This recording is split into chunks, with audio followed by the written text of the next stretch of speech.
10 days ago, the puck dropped on the 2024 Memorial Cup at the Dow Event Center in Saginaw, marking the first time the tournament is being held in the state of Michigan. Now the hometown team is just 60 minutes away from making history. The Spirit is looking to become just the second team in the last 52 years to both host and win the Memorial Cup in its first ever appearance. And the other team, well, that just happens to be Saginaw's opponent tonight, the London Knights, one of the CHL's most successful and popular franchises. London is making its fourth appearance in the big game and would like nothing more than to add a third Memorial Cup to its crowded trophy case. And speaking of that Memorial Cup, yes, it's crowded here on the set at the Dow. Once again, Memorial Cup, Laura Dykin, Frankie Corrado, Craig Button. And it's amazing to think, in the 104-year history of this event, this is just the fifth time we're seeing an all-OHL final. You know, when you look at the head-to-head matchup, you look at all the talent on the ice, it has all the makings of a dream final. This place is rocking. It's unbelievable. I mean, Wednesday night, there was a lot of anticipation for the London-Saginaw game. It's a whole different feel in this building right now. Full in the building, almost 3,000 outside, taking in the event. Everyone who plays in the CHL will tell you, however long they played in the league, whether it was 4 years or 3 years, they'll tell you, those were the best years of my life. For a lot of these players, the graduating players, to have the culmination of their CHL careers be here in front of this crowd playing for the Memorial Cup, doesn't get much better than that. One of these teams will be taking this puppy home with them here tonight. So without further ado, let's get you down to ice level for our opening ceremonies and the singing of the national anthems.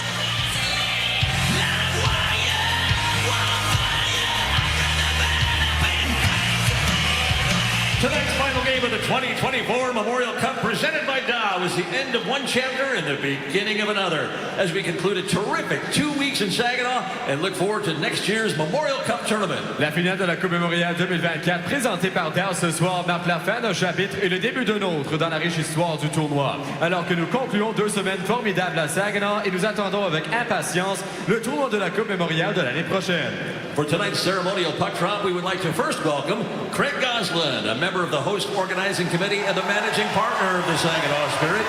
He has led the charge in this tremendous effort to bring the cup to Saginaw. Pour notre mise au jeu protocolaire de ce soir, nous voulons premièrement accueillir Craig Goslin, membre du comité d'organisation de l'accueil de ce tournoi et le chef de la direction du Spirit de Saginaw. Il a pris la tête de cet effort considérable pour amener la Coupe Memorial à Saginaw. Fans, please welcome Craig Goslin. Please accueillir Craig Goslin. Joining Craig on the ice is Heather Gallegos, Director of Communications and Community Affairs at Dow. As the presenting sponsor of the Memorial Cup, Dow has been instrumental in achieving a successful tournament yet again this year.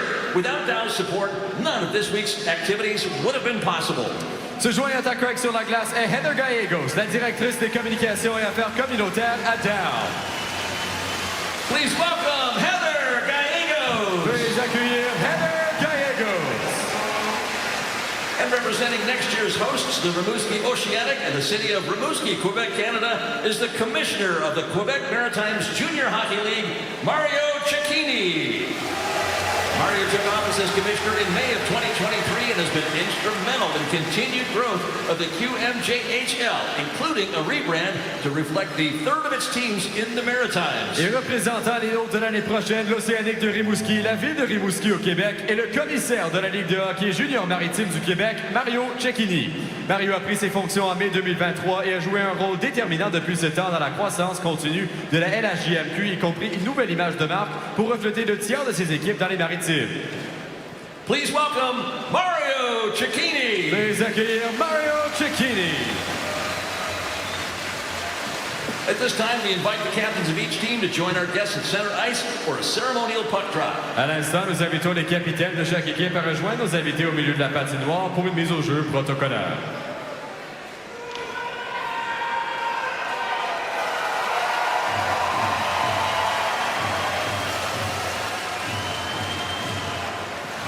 How about one more round of applause for our guests this evening?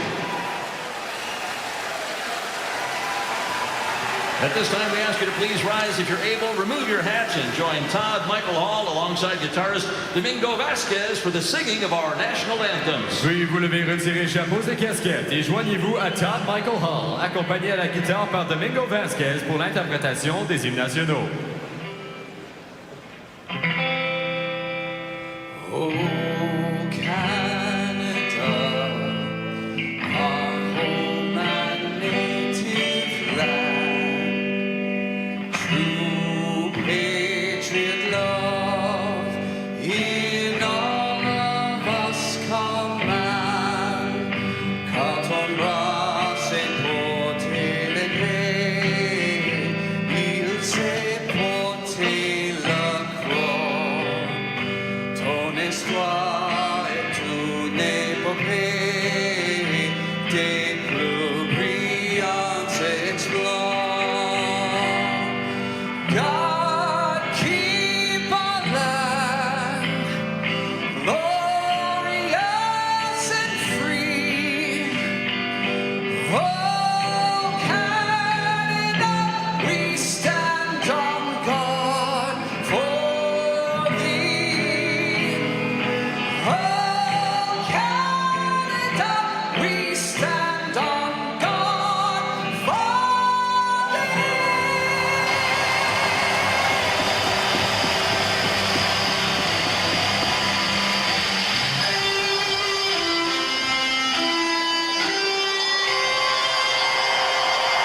Oh, say, can you see by the dawn's early light what so proudly we hailed at the twilight's last gleaming, whose broad stripes and bright stars through the perilous fight, all the ramparts we watched were so gallantly streaming, and the rockets red glare, the bombs bursting in air, gave proof through the night that our flag was still there. Oh, sing us that star-spangled banner yet wave.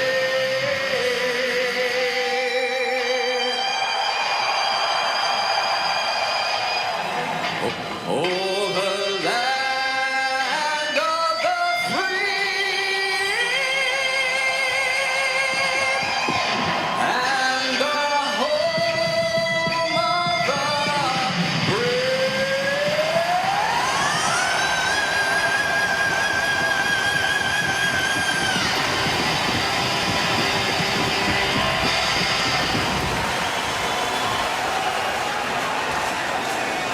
Welcome to Saginaw, the heart of mid-Michigan, located in the region of the Great Lakes. Tonight, it is the home of high stakes. Knights in spirit, familiar foes go toe-to-toe one last time. Winner takes it all in the 2024 Memorial Cup Final. Welcome inside the Dow Event Center. Here are the starting goaltenders for tonight's matchup. Andrew Oak of Shelby Township, Michigan, suburb of northern Detroit, has an opportunity to join some elite company tonight. He would join Tyler Parsons of the London Knights in 2016 as the only American netminder to win a Memorial Cup final. There is Michael Simpson. What a journey it's been for him. 10th round pick to the Petes, back-to-back OHL champs. Went to the semis last year with the Petes, chance to win it all this year with the London Knights. Chris Lazary grew up wanting to be a head coach. When Saginaw hired him, he didn't have a ton of experience as a head coach, but he's been a great hire for this organization, trying to win them their first championship tonight. Dale Hunter's seen a thing or two. He could join some elite company as well. A win tonight for London would be Dale's third Memorial Cup. He joined Don Hayes, the only coach in CHL history with 3 Memorial Cups. 11 times these teams have locked horns throughout the course of the regular season playoffs and, of course, here at the Memorial Cup. London, they've won 7 of them. No bigger moment right now than the 12th matchup between the two best teams in all of the CHL. Much anticipated, long awaited. Best on best. It's a long road to get to this point. Here we are at the end of it. Two teams from the Ontario Hockey League. Yes, it is a great day for a hockey game. We'll finish off the 2023-24 CHL season tonight, June 2nd in Saginaw. Joey Willis and Ruslan Gazizov already jumping the gun before the opening face-off. And here we go. Let the battle begin. Saginaw versus London in the Memorial Cup final. Referees Blake Shottery, Jeff Hopkins, Spencer Knox, and Dustin Minty are on the lines. As Ruslan Gazizov chipping it off the glass and out to center. It's picked up by Jordan Donovan. Matthias Shapovalov, round pick of the Vegas Golden Knights, flies this into the end boards. Chase right after Sam Dickinson. And the Knights recover from behind the net. There's Oliver Bond. All the way to the neutral zone. Quite a roar out of the crowd when both these teams hit the ice. And as here goes Owen back off the far side. The first look of the game carries wide out to center ice. This is a packed house at the Dow Event Center. Talked to Saginaw President Craig Austin prior to this game tonight. He said he has never seen a community rally around a team quite the way they have in the last week, culminating with this final tonight. There's a lot of London Knight fans in the building here as well. Oh, it's electric. It's bumping in here. It's exactly what you expect. A sold-out crowd. And you know what? You talk about identity. Gazizov trying to get under the skin early. Set a tone. Now, can Saginaw be intimidated? I don't think so.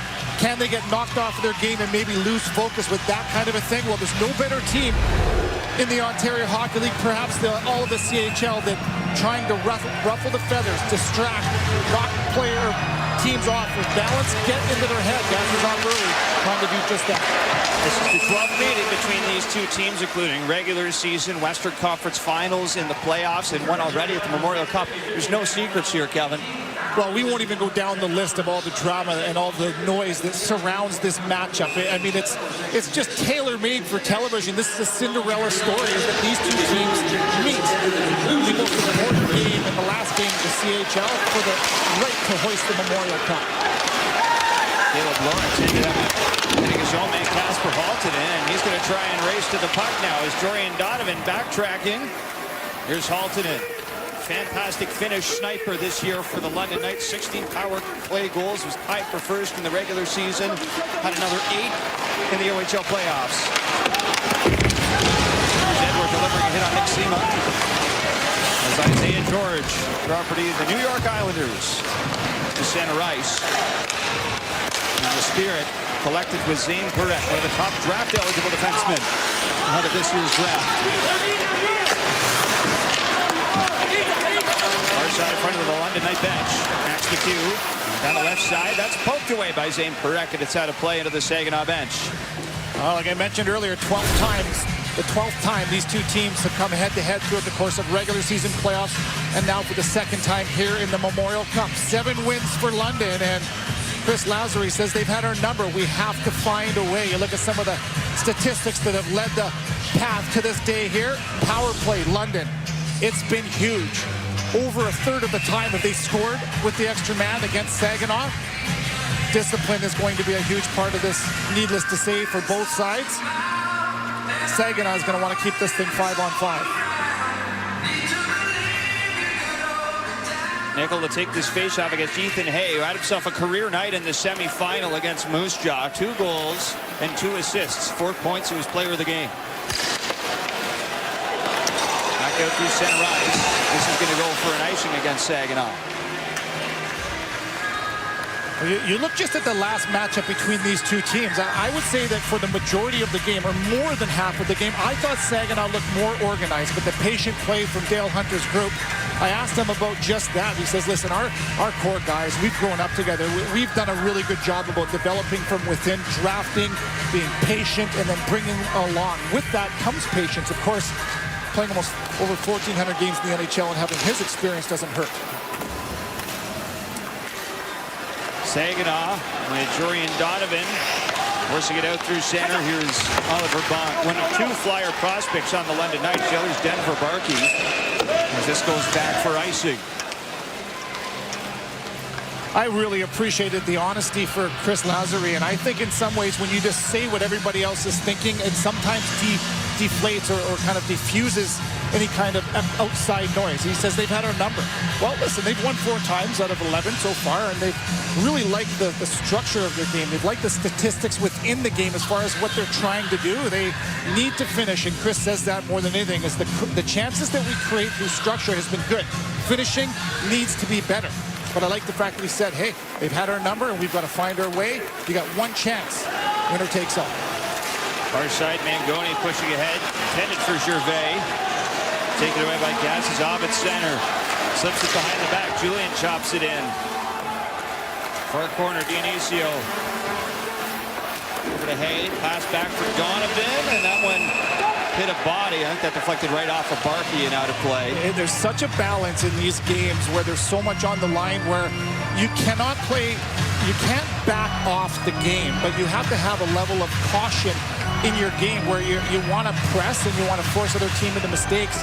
At the same time, if you press too much, particularly London against Saginaw, you can get caught the other way. I think that Saginaw feasts off of that, and you can feel it already. We felt it last game, that poise in the London game.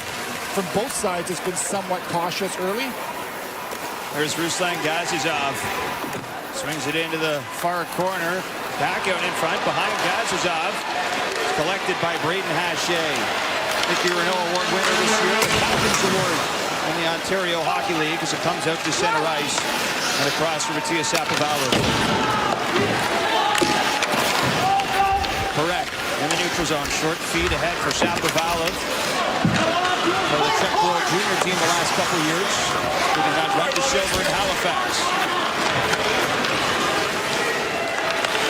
Here goes Max McHugh through center ice. Willis breaks his momentum, and Alex Christopoulos back in on the far side, shoots it around the boards. Oliver Bond. Up the near side, Cowan, the Leaf first rounder. Spins around, passes off right side, Sam O'Reilly. Connects with Cowan. Trying to fend off Jorian Donovan. Cowan emptied to center. Isaiah George gets to it. The centering attempt is blocked by Rodman Dionisio. Middle of the ice is sticky, and so it should be. Not a whole lot of room and no seams to be had. Lots of attention. All 5 guys for Saginaw on the middle of the ice. Yes, it goes here. Brief collision with Josh Burnett. A dodge hit from Max McHugh as the puck bounces in towards Simpson. Still there's one of the players sprawling out in front, saying that I can't get it through. And that shot's blocked by Isaiah George, and he chops it over the glass and out of play for the first penalty of the game. Well, there's the press, right? You push, you create a chance, you chum for it off of a forecheck, a finished check off of the forecheck, and that creates some chaos. It's nothing overly clean, but it is chaos nonetheless in front of the net. So now you're hacking and you're whacking right there. You win a battle. Oh my goodness, Josh Boone just evades a big one. But now look at the action net front, and you can see the bodies for London. They're there. But now you almost pull the London Knights out of structure just a little bit. Now you're in reaction mode, and right there, that swath at the puck up and over. 2 minutes for delay of game. Power play Saginaw. Dane Perrette into the slot. Tries the shot. He can't get it through Sam Dickinson. Collected off the far side by Jacob Julian. He'll fling this down the ice. Andrew Oakes got it. Plays it away from Denver Barkey. Cannot take London lightly here when they're shorthanded. 29 shorthanded goals this year. The most in the Canadian Hockey League. Got tied an OHL record set by Niagara Falls back in 1989-90. Saginaw has to be clean and careful. 29 shorties for London throughout the course of the regular season. Their team had more. Denver Barkey off the boards, down the ice. Tied for the OHL league lead in shorthanded markers this year with Easton Cowan, 7 apiece. Zane Perrette passes back for Joey Willis. Now here goes Owen Beck with speed over the line. To the end boards to pick it up. Canceled out and out to center ice for Dionisio. Hounding the puck. Look at that. Relentless pressure from Easton Cowan up the ice. Talking about the offense. Yep, he's got it. But defensively on the ice, killing penalties and hounding it. Willis off the blue. After the end boards. Edward tries to dig it free. There's Dickinson in there as well. Poked over to the far side. McHugh picks it up off the glass, down the ice. And around the boards it comes. Dionisio. Bounces it back for Willis. Pirouettes away from Ruslan Gazizov. Off the boards. Moving attacking zone. Lincoln Moore. He's behind the London net. 15 seconds here still to work with on the George minor penalty.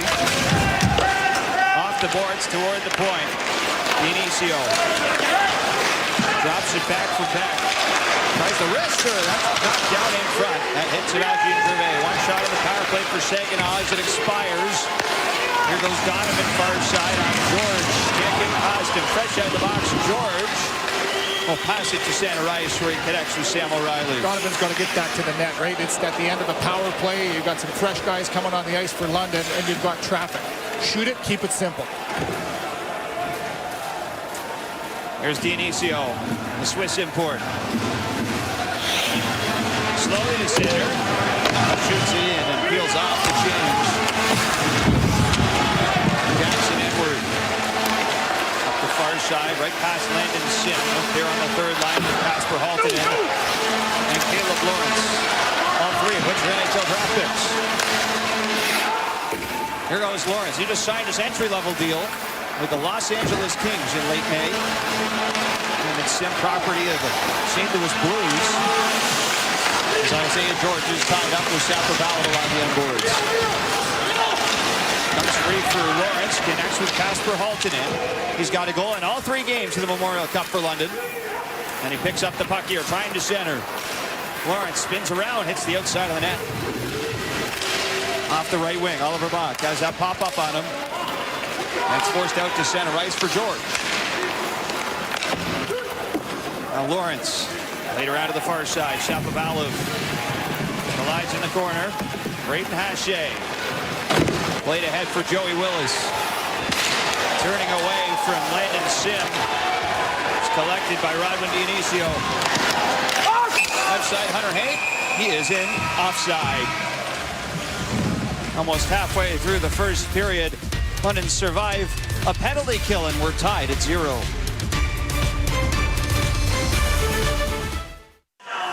This season, Denver Barkey was the only knight with 100-plus points. He had 102. He's at center ice now with Julie Teixeira. Denver, a big kill from your team to start the game. What did you see on the penalty kill? Yeah, I think that's not the way we really want to start, but to kill it off, I think we got a little bit of momentum. I thought we did a good job just staying under pucks, working hard, and make sure our clears got out. So I'm happy with the first 5 minutes, but hopefully we can stay out of the box. How do you continue to build here, that momentum? Just try to keep the crowd out of it. They're pretty loud today, so just keep the crowd out of it.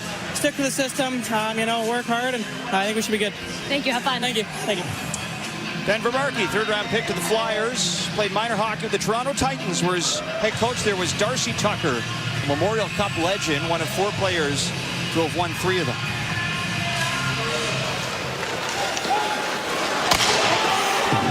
And Sam Dickinson. This is lobbed through center.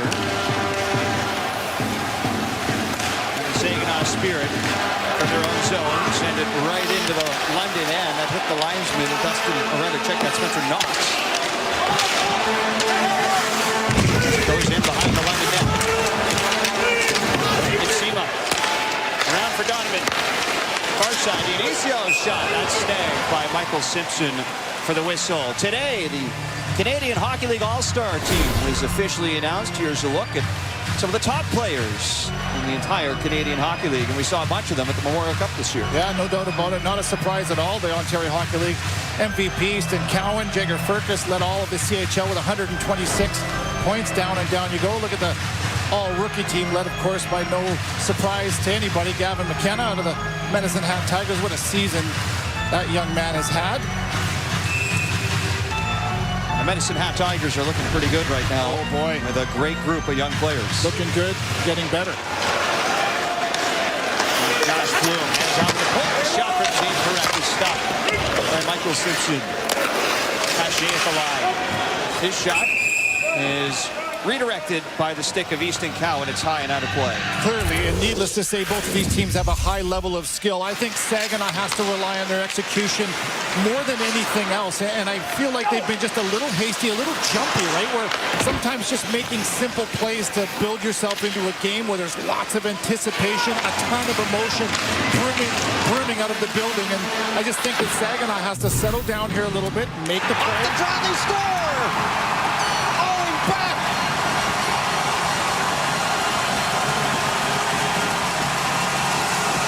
Just over 9 minutes into the first, Saginaw have opened up the scoring.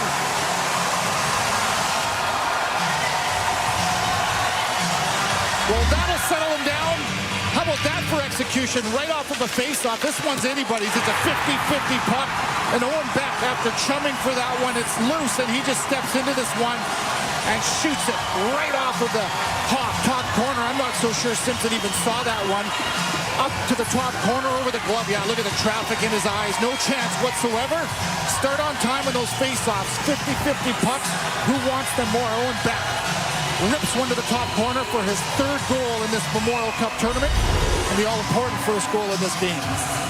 Last Montreal draft pick to win a Memorial Cup was Raphael Harvey Pinard, 2019 Rouyn-Noranda. Beck was with the Peach last year, and he beats his old teammate, Michael Simpson, to open up the goal scoring, the 2024 Memorial Cup final. Here's Braden Hasse on the far side wing. He's lofted in to the near side corner. Jackson Edward works it around the boards. Save correct. First to the boards by Max McHugh. Digging around for it. Hay with Nickel. George pushes it in behind the line of net. Jackson Edward flips to center. And it comes to the Saginaw zone. Perret. Ahead for Lincoln Moore, who picks it up at center ice. And off the right side, shot stopped by Simpson. Rebound rolls out for Denver Barkley to control. Now taken away by Shapovalov. To the line, Donovan's shot goes off his stick. That's well high and over the glass. Out of play. Owen Beck is on the score sheet first for the Saginaw Spirit. His third of the tournament has made it 1-0. The Top Prospect Scouting Report is brought to you by Kubota, the official tractor and compact equipment partner of the Canadian Hockey League, as we welcome in our TSN Director of Scouting, Greg Button. And the Kubota Scouting Report is on Oliver Bonk. Just tremendous sense and feel for all the situations in the game. He's got that sense of calm and poise where nothing rattles him.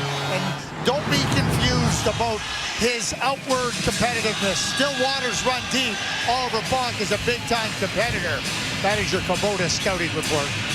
Dad Radek, over 900 games in the NHL, was part of Czechia's World Championship gold back in '96. And, of course, they just won their 7th as Czechia less than a week ago on home soil. Radek representing with the T-shirt that lid. 3 points shy of 500 in his career. What a career he had. What a mentor he has been to his son. Scoring update. Saginaw off the face-off with Inicio.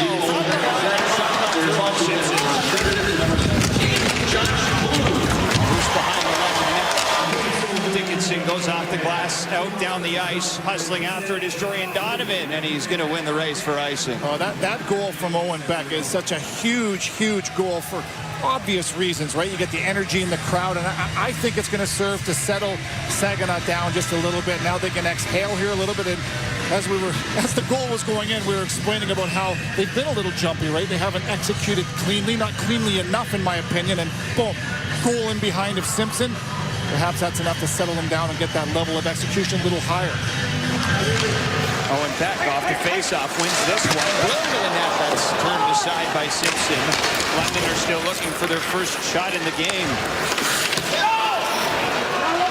Oliver Bonk to the end boys. Shuffles it over. Dickinson, near side. O'Reilly. Stretch down the ice. Here goes Easton Cowan right side. Hits the brakes. And then he's bowled right over. Owen Beck, the Habs prospect, right in to Easton Cowan, the Leaf first rounder. Now Christopoulos fans on a one-timer. The be a sign of things to come between those two over the years. On the London net. Here's Bloom. Up the near side boards. He'll cycle it around. Sapovalo picks it up. Far wing. Up high. Dishes off. Correct. Middle of the ice. Dickinson takes it away. And he'll hoist it out to center on the back end. And London cross in. They're onside. McHugh up the middle. Dickinson can't get the shot through. He's defended by Matias Shapovalov. There's another one of those flip outs that London does so often, and that one turned into a chance offensively. The stutter step from Willis as this pass goes across for Rodman Dionisio. And it's swatted away by Denver Barkey. Up the left side, plays it in where it's turned aside by Andrew Oak. Shapovalov backhands to center, taken over by George, and he zips that one in. It's deflected high, the glass out of play. Making an impact in the game in so many different ways. You can do it offensively.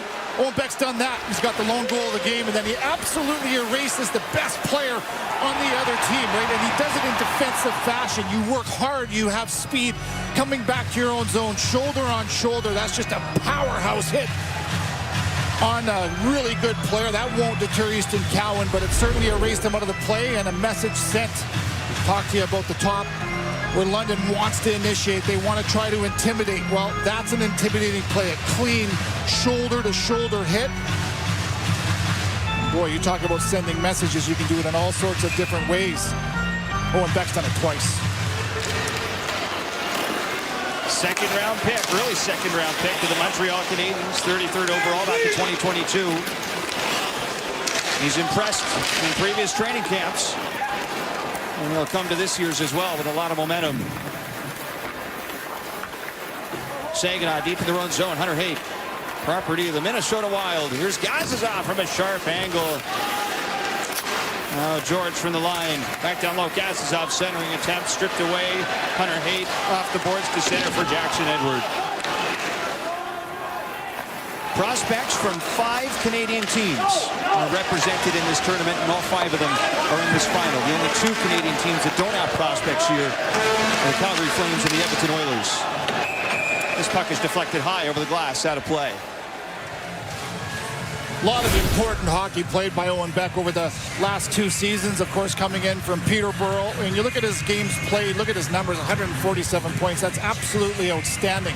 Tons of playoff experience, 1 shy of 40 games played, and he's produced in the postseason when it matters the most. And, of course, back-to-back Memorial Cup appearances in 10 games. He's been a factor for both of his teams, and a huge factor in this one already. Physically, offensively, really noticeable. The veteran with tons of experience, and it shows. He's already got an NHL game under his belt. Emergency call-up for the Habs in January of last season. But against the Ottawa Senators on the road. Just 13 minutes into this game, London has yet to register a shot on net. Surprising, given the way they have dominated a lot of their postseason opponents. And here they go, looking for their first. Haltonen passes off. Landon Sim can't curl that to the front of the net. It's carried around, glove down. Oliver Bach hides the dasher. Back in behind the net. Sim, far side corner. Sidesteps in, correct. Trying to kick it up the wall. There's Caleb Lawrence. Correct. Zips it up the wing, off the foot of Lawrence. Willis tries to clear it out, and it does get out to center as Caleb Mangoni tosses it in the rest of the way.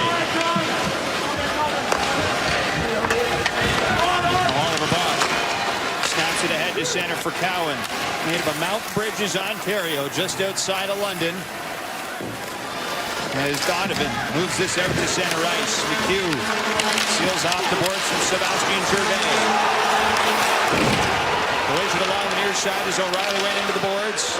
Worked into the Saginaw zone, but that play's diffused by Rodman Dionisio. Jackson Edward under pressure.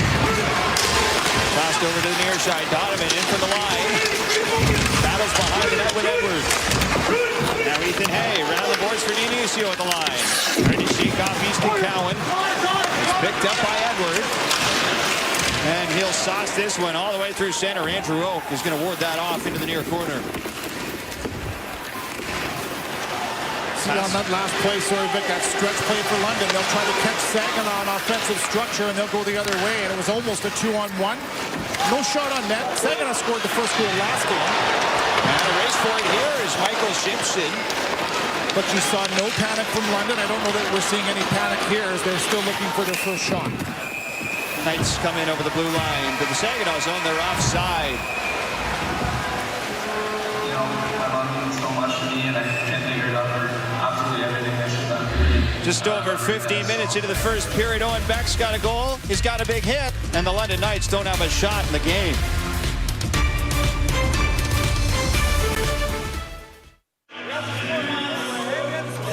Welcome back to the Dow Event Center. On December 17th, 2022, the London Knights tragically lost their teammate and friend, Abakar Kuzbekov. It was terrible for the entire organization, but make no mistake, he's been a huge part of their journey over the past 2 seasons. The 2023 Conference Championship banner features his number on it, number 15. They've got a number 15 outside of their dressing room. They touch every time they hit the ice, both at home in London and their home away from home here in Saginaw. And if you check the stick rack, I counted at least 4 players, Vic, that have number 15 written somewhere on their tape job. So even though he's not here playing in this Memorial Cup, still a huge part of this London Knights team. Sometimes it's hard to believe that was just last year. There were a lot of players that are on this team, this year's Memorial Cup, that played with Kazbekov during his OHL career, and certainly thoughts are still with him with this version of the London Knights as this goes for an icing from center ice.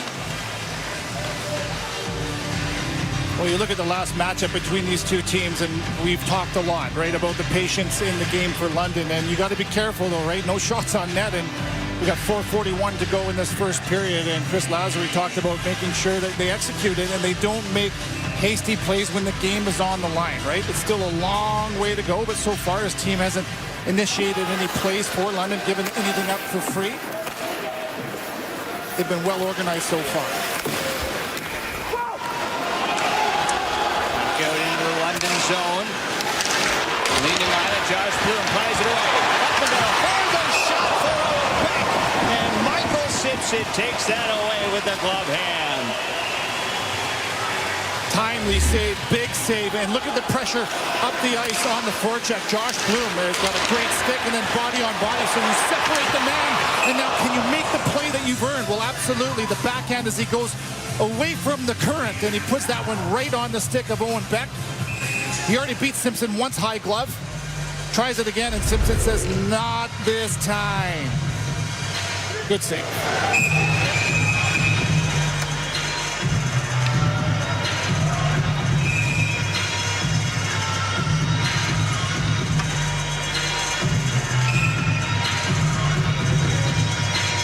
Haltonen versus Haight off the draw. To the far side, George plays it back. Blasted out to center. Settled down by Dionisio, but now here goes Kasper Haltonen. 2-on-1, and the shot goes wide. London's best chance for rubber to the net so far. Kasper Haltonen can't find the mark. Their best chance from their best shooter, arguably, and that one just goes right off his toe. That's 17 goals in the OHL playoffs to Kasper Haltonen. Sets an OHL record for playoff goals in a single postseason by an import player. 3 goals in this tournament. 2 of them have come with the extra man on the power play. He can rip the puck. Now there is Sima at center ice. He takes a stiff knock from Landon Shamers. It was on the way to the net, and he can't dangle through. Simpson goes hard into the post. And the whistle brings play to a halt. Oh boy, this game has had some physicality, some impactful hits, and here's what Saginaw can do to you. Watch the way Sima takes a belting hit right in the chest, right from Landon Sim and up the ice. It's Hunter Haight that tries to split 2 defensemen. He does so, but just not able to finish that play off. An excellent solo effort from Hunter Haight. He pays the price for it. Look at that as he kisses the post en route to trying to get the second goal of the game for Saginaw.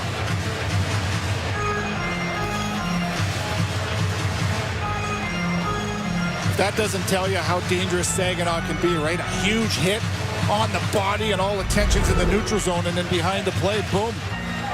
Saginaw absorbs the hit as a team, and they go the other way for a really good chance.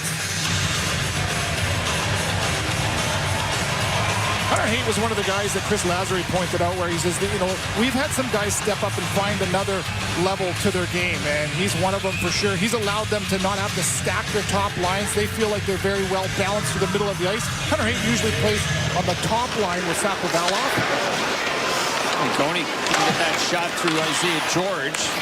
Comes back to center. Joey Willis throws it around the boards. It's stopped behind the net by Simpson. Out of the neutral zone. Cowan takes it over. London might have numbers. Ahead. There's Sam O'Reilly, but he can't get a stick on it. And Saginaw come out to center ice again. Willis. And on the far side, Wing trying to center for Sapovalov. Braden Haget steps up on O'Reilly at center. Mangoni turns away from McHugh. Feeds it up the left side. Joey Willis steps to the inside. Turns around, stick check by Sam Dickinson. McHugh saucers over to Cowan. Back to Dickinson. Tried to pass back for Cowan. Goes all the way to center. Cowan turns it back around for Julian, who backhands it in off a body. It hit Dionisio. And now here goes Christopoulos. He's got room. Christopoulos fires, and Simpson catches a piece of that. Another shot off the far side doesn't get through. Bach, pressure from Dionisio. It's just played down the ice, passed back, picked up by Dorian Donovan. Turning around to center, Donovan shoots it in. Down the boards, back down by Jackson Edward. Fans wanted a call on that. And Edward able to hoist it to center. Back in it comes for Bach. Edwards on it again. Saucers out to center, knocked down by Beck. Tried to sizzle it across, hit the foot of Edward. Backtracking with it is Zane Parekh. Gentle pass to the neutral zone for Haight. Now Donovan. Angle off the boards. Bonk. Stick handles to center. Passing off to Lawrence. Laid down to the end boards. Centered up the middle, and Hunter Haight takes it away. Drops it behind, and it's taken in the neutral zone by Michael Misha. Trying to deep to the inside. Parekh with a shot, and that goes wide. Blocker side on Simpson, and back to center ice. Great decision from Parekh to follow that place up and play up, and he follows it closely to get that shot. Now Parekh again dishing off. Here's hand front. Simpson's down, and Lyman regroup. Zane Parekh is down for the Saginaw Spirit, holding his face. And Nick Sema has some words for Ruslan Gazizov. One penalty has been called in this game, and it was one that you can't even argue. It's a delay of game up and over the glass, and the referees so far, Sean Reed, Jeff Hopkins, have allowed these two teams to play. This was as Parekh was making a play and passing the puck to the far side of the offensive zone. He takes contact.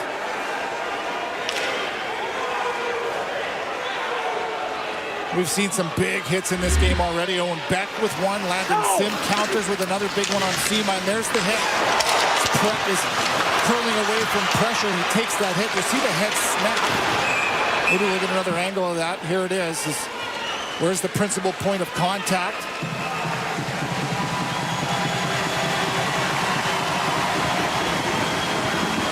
Blood on the ice. Gazizov comes on the ice right from the bench. So the announcement was just made. They are reviewing this. Sim, pardon me. That was Landon Sim, not Gazizov, for that hit. And I think they're going to look at is the elbow, right? Look at the way the arm extends away from the body. Previous plays under review. Right there, yeah. There's no question there that there's contact. Blood on the ice. This one very well could be a major penalty. Yep. As Sim follows through with the elbow. He extends it away from his body through the head of Parekh, and there's blood to boot. So I mentioned the referees. I think they've done a good job to this point and letting these two teams play, right? The residual stuff that doesn't affect opportunities to score. It's a quick review. We have 5 minutes in a game misconduct to number 70 on London. So there it is, 5-minute major. Now they announced it as going against Gazizov. I think they got the wrong guy. And now London's bench is pleading their case. There goes Landon Sim. He knows it. And he's done for the night. There's his father, John Sim. Not a surprise that he doesn't like it. Dale Hunter is incensed. I don't know how you can argue the call. There's no question with the review that there's contact from the elbow to the head. And yeah, that's a really difficult Correction on call the to 5-minute absorb. major is going to number 90 on London.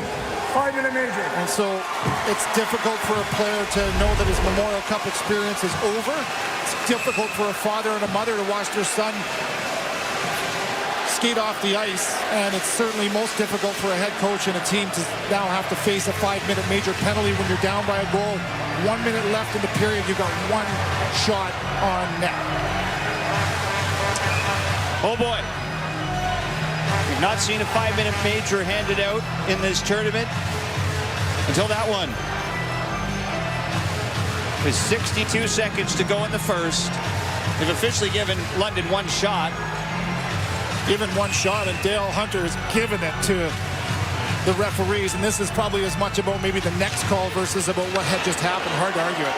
Saginaw off the draw. Other side back down low. Bloom trying to center that for Christopoulos. Down low again for Bloom. Hard side back. Pushed around the boards. Joey Willis has it. Right behind the line of net. Bloom, far side back. Fires, and he scores! On the power play. Back second of the game. And late in period number one, it's 2-0 Saginaw. How about this play? Just patience and using the perimeter of the ice where you hope that something opens up in the middle. A great job from Bloom that he steps into this pass, does Owen Beck, and he absolutely blisters this shot to perfection. Over the shoulder on the blocker side of Simpson. Post crossbar and in. What a shot, what a release. 2-0 Saginaw. And they're still on the power play. A dream first period for the Saginaw Spirit. 30 seconds left in it. Dionisio in over the line, hands off. Boom, trying to center. That's picked away by Jensen Edwards. Turning around the boards, held in at the line. Right back, here's Bloom. Pass off of the backhand. It's quickly cleared down the ice by London. That is massive as this period winds down. Bloom swings it over for Joey Willis. Batted out of the air by the open glove hand of Sam Dickinson. And it's touched first by Dionisio. He goes down as the first period comes to an end. And you see Josh Bloom in there right away saying to Dionisio, we don't need any kind of emotional outburst. We've got them right where we want them. And Saginaw most certainly does in a dominating first period. Shots, 13-1 Saginaw. Score, 2-0 Saginaw. And now you have to ask yourself, how is a very mature, veteran-laden group with London going to respond? They've lost John Sim to the game, a 5-minute major. It's been a physical affair, and Saginaw could not have asked for a better start. Wow, what a start indeed. 2-0 Saginaw after 20.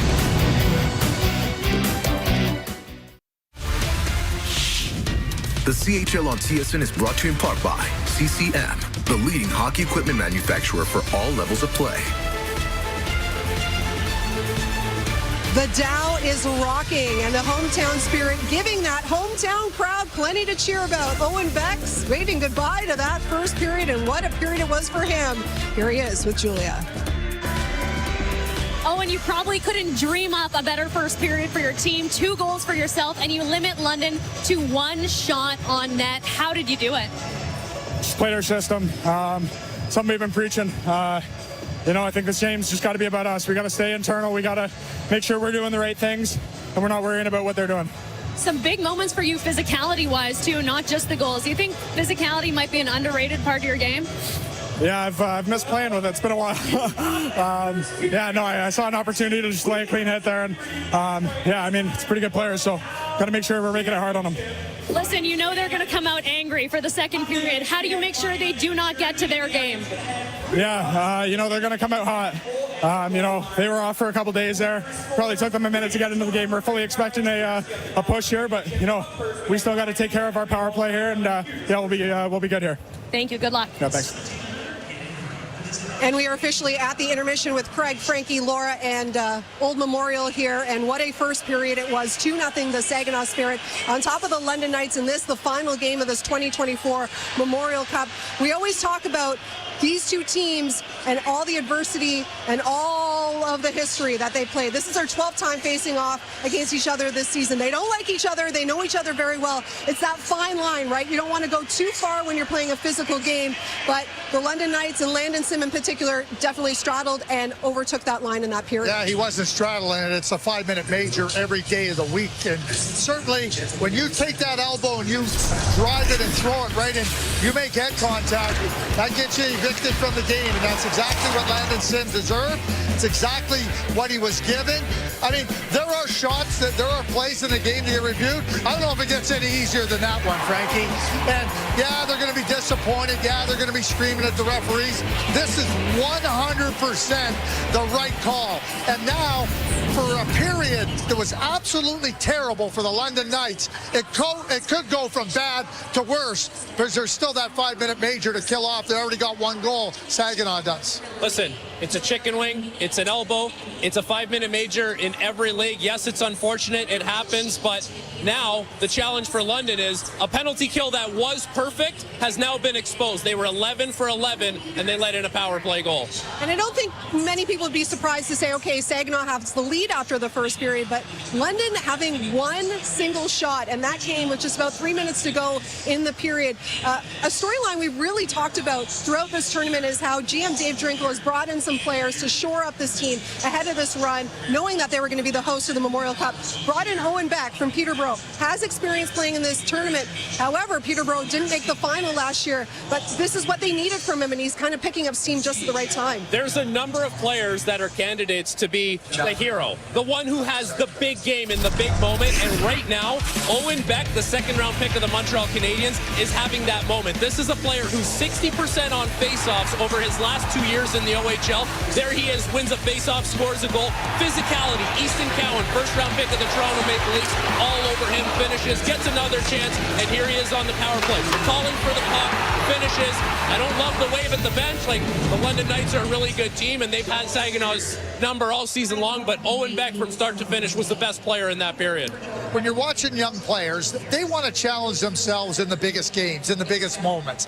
NHL teams want to see how their prospects play in those types of games. I don't think there's any question that Owen Beck has taken his game, and he's not intimidated by the stage, the bright lights, or anything about it. He was simply tremendous in that first period. Think about what's coming too. Like, this feels like the NHL. The lights, the crowd, that's every night in the NHL. So you want to show that you're pushing up, and that doesn't bother you. Owen Beck has stepped up in a big way, and he's played an NHL game already. He has a little bit of that experience. We were laughing at Owen Beck with a hit on Easton Cowan. It's Toronto Maple Leafs versus Montreal Canadiens there. A rivalry NHL fans know all too well. Well, with the 2024 Memorial Cup winding down, it's become a final game tradition to hear from the CHL's president. Dan McKenzie will be here on the set when we come back. And it is becoming an annual tradition to sit down with the CHL president, Dan McKenzie, on the final day of the Memorial Cup. We did it in St. John. We did it in Kamloops. We're doing it here in Saginaw. Dan, first time the Memorial Cup being hosted in the state of Michigan, the 5th time ever in the U.S. and the first time in 26 years. Just how important is this moment, not only for the city and for the franchise, but the CHL's relationship with the United States? Well, it's really important, and you can see it tonight, Laura, with the passion of these fans. I mean, we have passionate fans in all our markets, but some of our most iconic markets and the places where we have the most passionate fans are in the U.S., and Saginaw is showing that tonight. But I mean, the game is growing in the U.S., and we're part of it.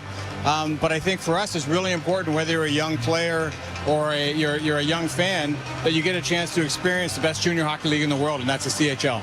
Yes, the crowd is definitely jumping here in a great first period for the Saginaw Spirit. This past weekend, we had our TSN hockey insider, Darren Dreger, on, and he was saying that there's a chance that we could see a best-on-best mid-season tournament in the CHL. What are the chances we could see another big event, joining the top prospect game, obviously the Memorial Cup? Well, we're looking at a few options. So this week we had some meetings with our executives, start talking about different ideas on how we can just continue to innovate and bring events forward that fans and our partners and that everyone wants to see. So we're not in a spot yet where we're going to be announcing anything, but we're looking at every idea. We're going to be doing all the analysis we need to do, but we think that it's really important from a momentum perspective to have 3 events on the calendar, but we're not, we're working on it, but we're not quite there yet. But we're excited to do that and continue to build momentum for our partners, our broadcasters, and our fans. And I guess it's a lot of fun to kind of be the brain trust and kind of shoot some ideas around and see which one sticks, right? It is, and we've got we're going through a transition right now of our commissioners. So we have a new commissioner in the Western Hockey League, Dan Neer, a new commissioner who's been here just about a year in the Quebec League.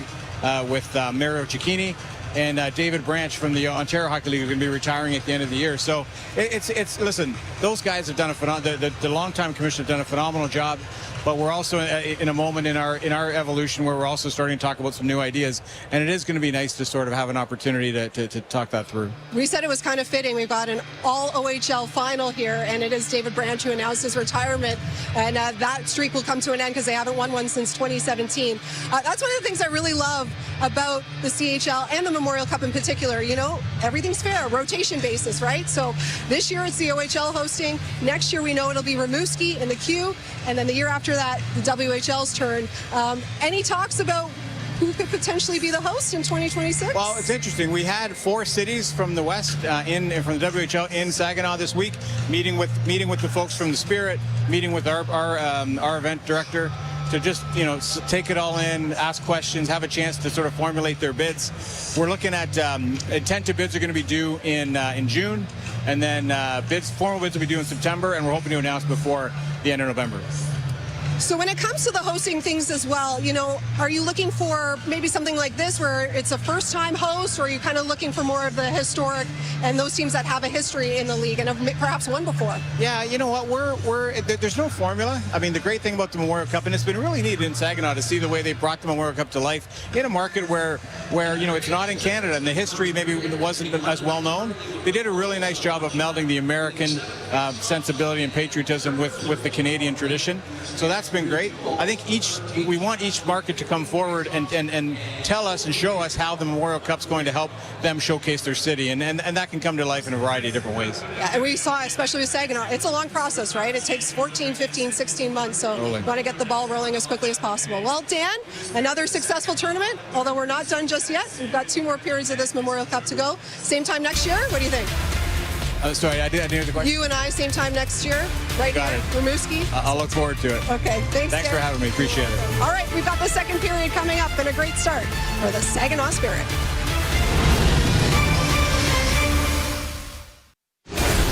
First period scoring summaries brought to you by Cavendish Farms, the official French fry of the Canadian Hockey League. Owen Beck has made a statement in this Memorial Cup final. He's already got 2 goals in the game.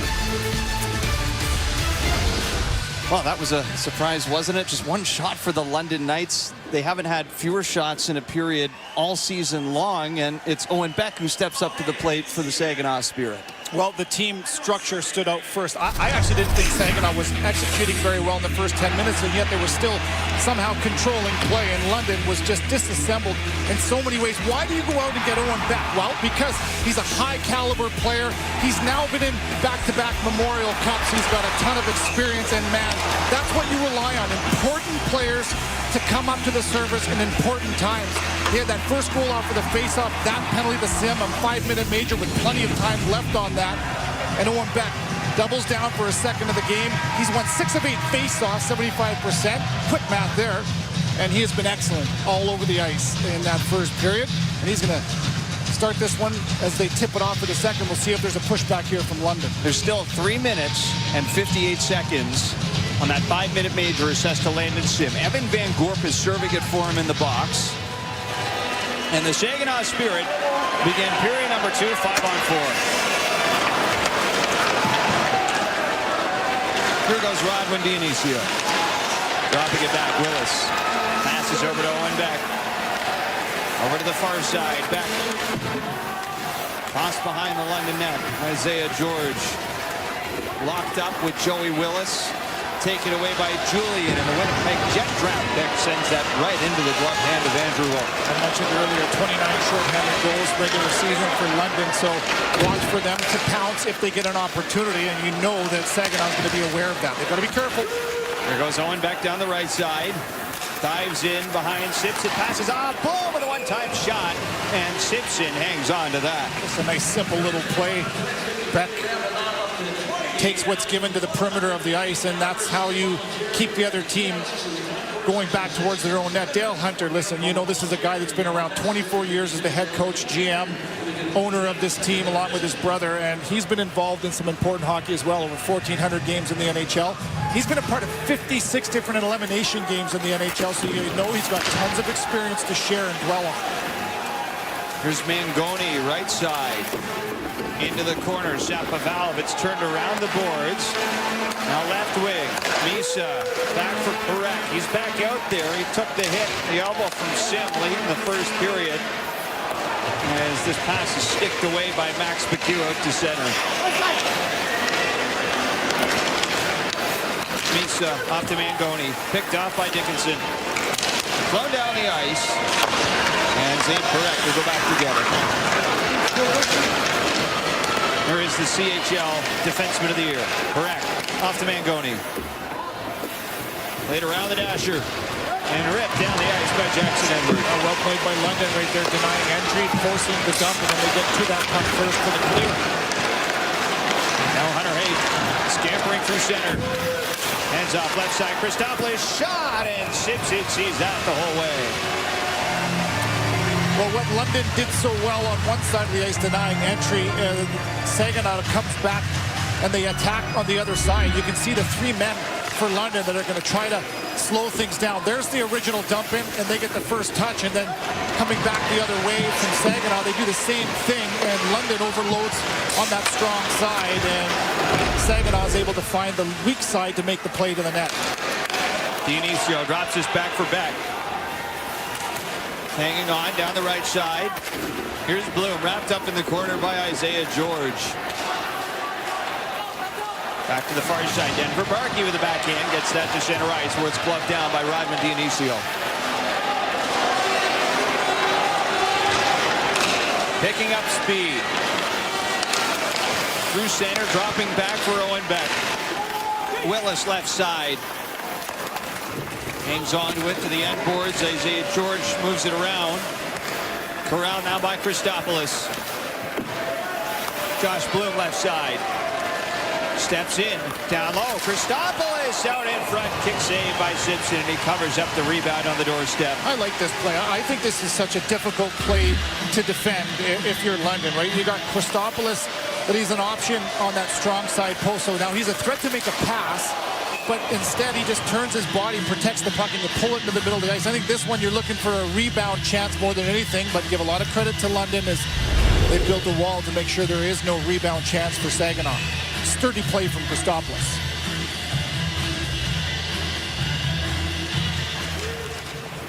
Off the draw, Joey Willis. Dionisio, one punch, back to Willis. Back, Willis again. In behind the net, Christopoulos trying to sneak that one in short side. And Dionisio can't squeeze it. Oh, he's out to play it behind the Saginaw net.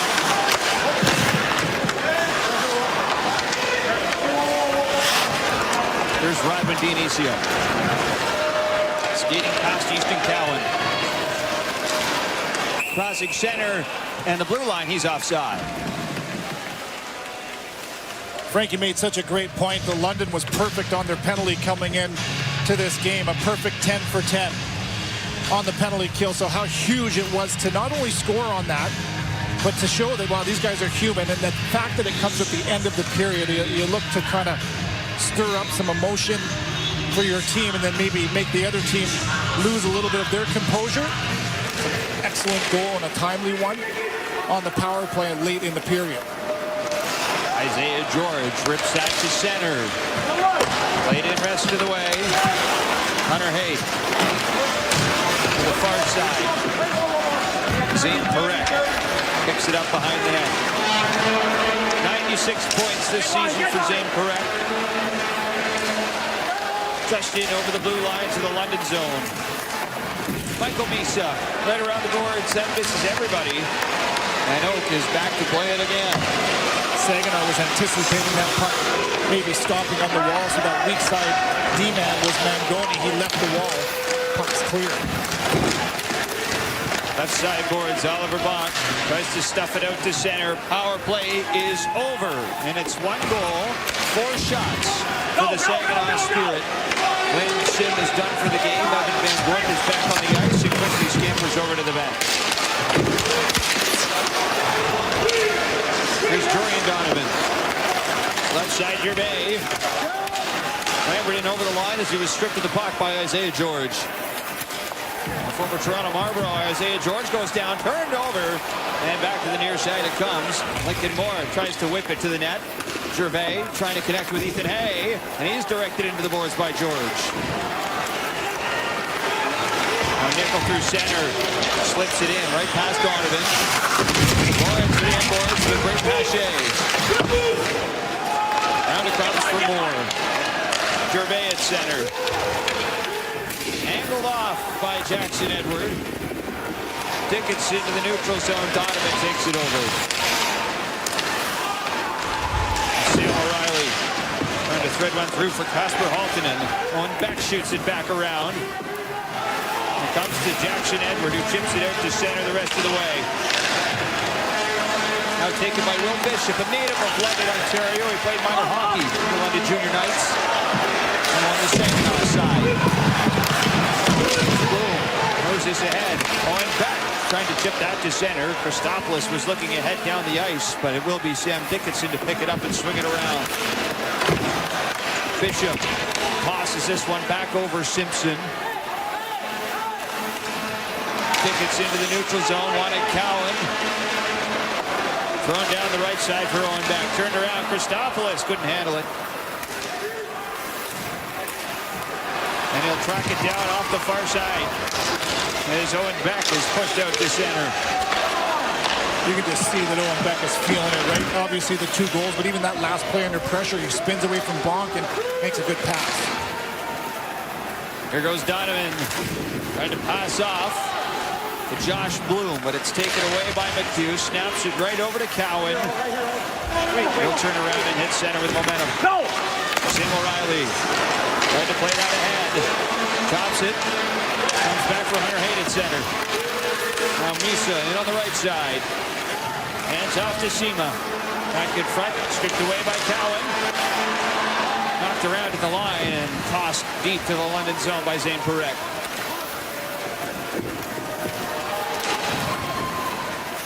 George to the neutral zone for Cowan. Salcavallo plays it back. Michael Misa up the right side. Here he goes through the slot. Misa's shot. That's flagged down for the whistle by Michael Simpson. Almost 7 minutes into the second period. Saginaw continuing to press. Michael Misa just can't beat Simpson here. Almost halfway through this Memorial Cup final, Saginaw remain in control. Here is their captain, Braden Hache, alongside Julie Teixeira. You still got London at 1 shot right now. How's your team doing this? Yeah, we're just staying on the attack, staying on the right side of the puck. That's what we talk about a lot. So we just have to continue to take it TV timeout by TV timeout. How do you continue to create some momentum here? Just working our legs. At this point, when it comes down to 2 skilled teams like this, it comes down to who's going to work the hardest. So, yeah. Thank you. Thanks. Julia mentioned it. Still 1 shot for the London Knights. Had 1 shot the entire first period. That's the fewest in a Memorial Cup game in a single period since the turn of the century. Went all the way back to 2000. So as a coach, you go into the locker room and say, okay, our structure's right. And there's the results. So that's how you get buy-in, right? Here's what I'm asking. You do it, results, boom. Put it away and go out and do it again. And so far, they've been clean. There's a big windmill save from Simpson. Quick face-off win. Hache let that puck fly. Saginaw's been the best face-off team in this Memorial Cup by quite a margin, and they're well over 60% in the tournament. They were at 59% coming into the game, and a clean face-off win. We saw what that did for Owen Beck in the first goal of the game. Scored it off the face-off, and there's a chance for Hache in the similar fashion. Sapovalov versus Julian off the face-off. And it's one back for Hache off the left side. That shot and a wrister in on Simpson. He hangs on to that just the same. Just the little details, and when you start stacking the details into the game, you start to get results right now that Saginaw's getting, right? On the body at the right time, defend the neutral zone the way you need to, being above pucks, clean out of your own zone, win face-offs. They've won 2 cleanly back-to-back. A lot going the right way here for Saginaw.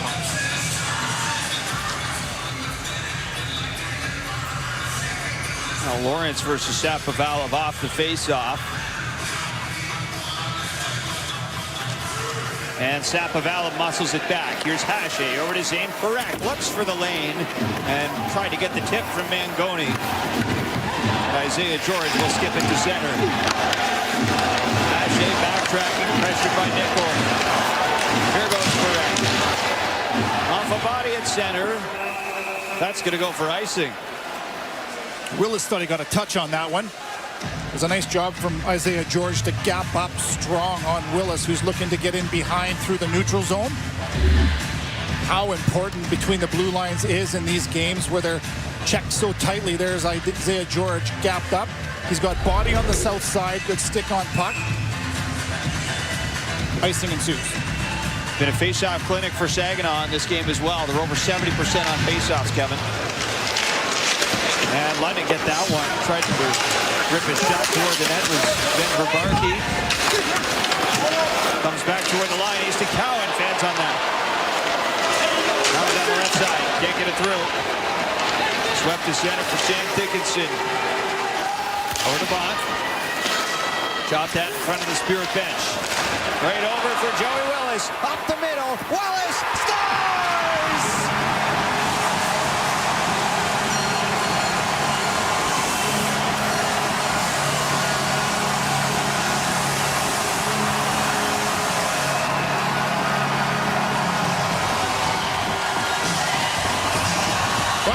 Everything's going right, and Saginaw continuing on that theme. Look at the responsibility in the neutral zone. Pressure the puck.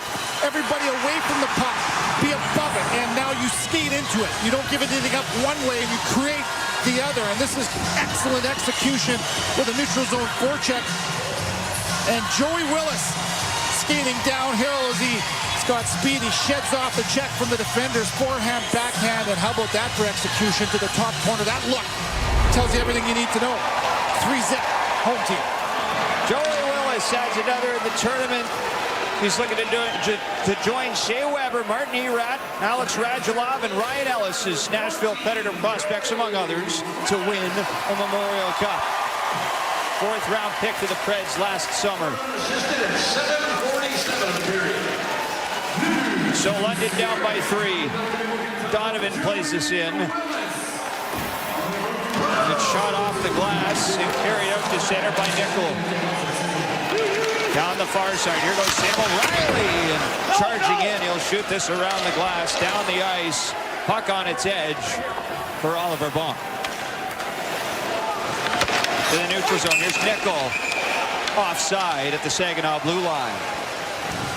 Well, patience for me has been a word that I've used quite regularly in the game for London, right? Where they don't really lose their composure when things don't go their way. Well, we haven't seen this in a very long time, maybe all year long for London as far as big games against good teams. They don't usually give up as much as they have. So now patience, yes, but at some point as we approach the halfway point of this hockey game, you have to start taking some risks, some calculated risk, and you start to have to push here a little bit as patience isn't as affordable as it once was. Here goes Lincoln Moore trying to center. That pass is taken away by Jackson Edward.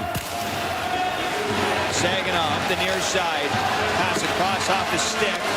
Out to center. The only time you've seen London in a position like this was Game 3 of the OHL Championship Series. as Sebastian Gervais tries a shot. They were down to the Oshawa Generals by 4 goals and came back to win that game in double overtime. And we got a lot of time left to play in this one. Correct, down the left side, Gervais crashing into Jackson Edward. Laid around, out to center ice for Rodney Dionisio.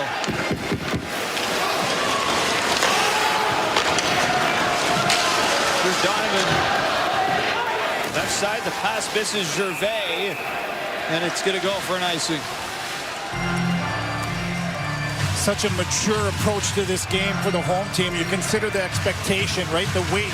And the coaches for Saginaw have talked about that, where they've known that they're going to be here before they even start training camp. So there's expectation. Things didn't start the way they wanted. They were under 500 after the first 8 games. And they've handled it so well. They've made the additions to their roster that they've needed to. They've stuck to their identity with those additions that they've put into the lineup. And coming into the most important game of the season, man, they've been hitting their mark. Off the face-off, this shot is blocked. Another try for Dickinson. That hits another body in front. Still just 1 shot for the Knights, approaching the midway mark. Not for lack of trying on that last sequence. Here goes Hall to the left side. There's a wrist, and he scores! 1 shot is all it takes. Casper halted it for London, and it's 3-1.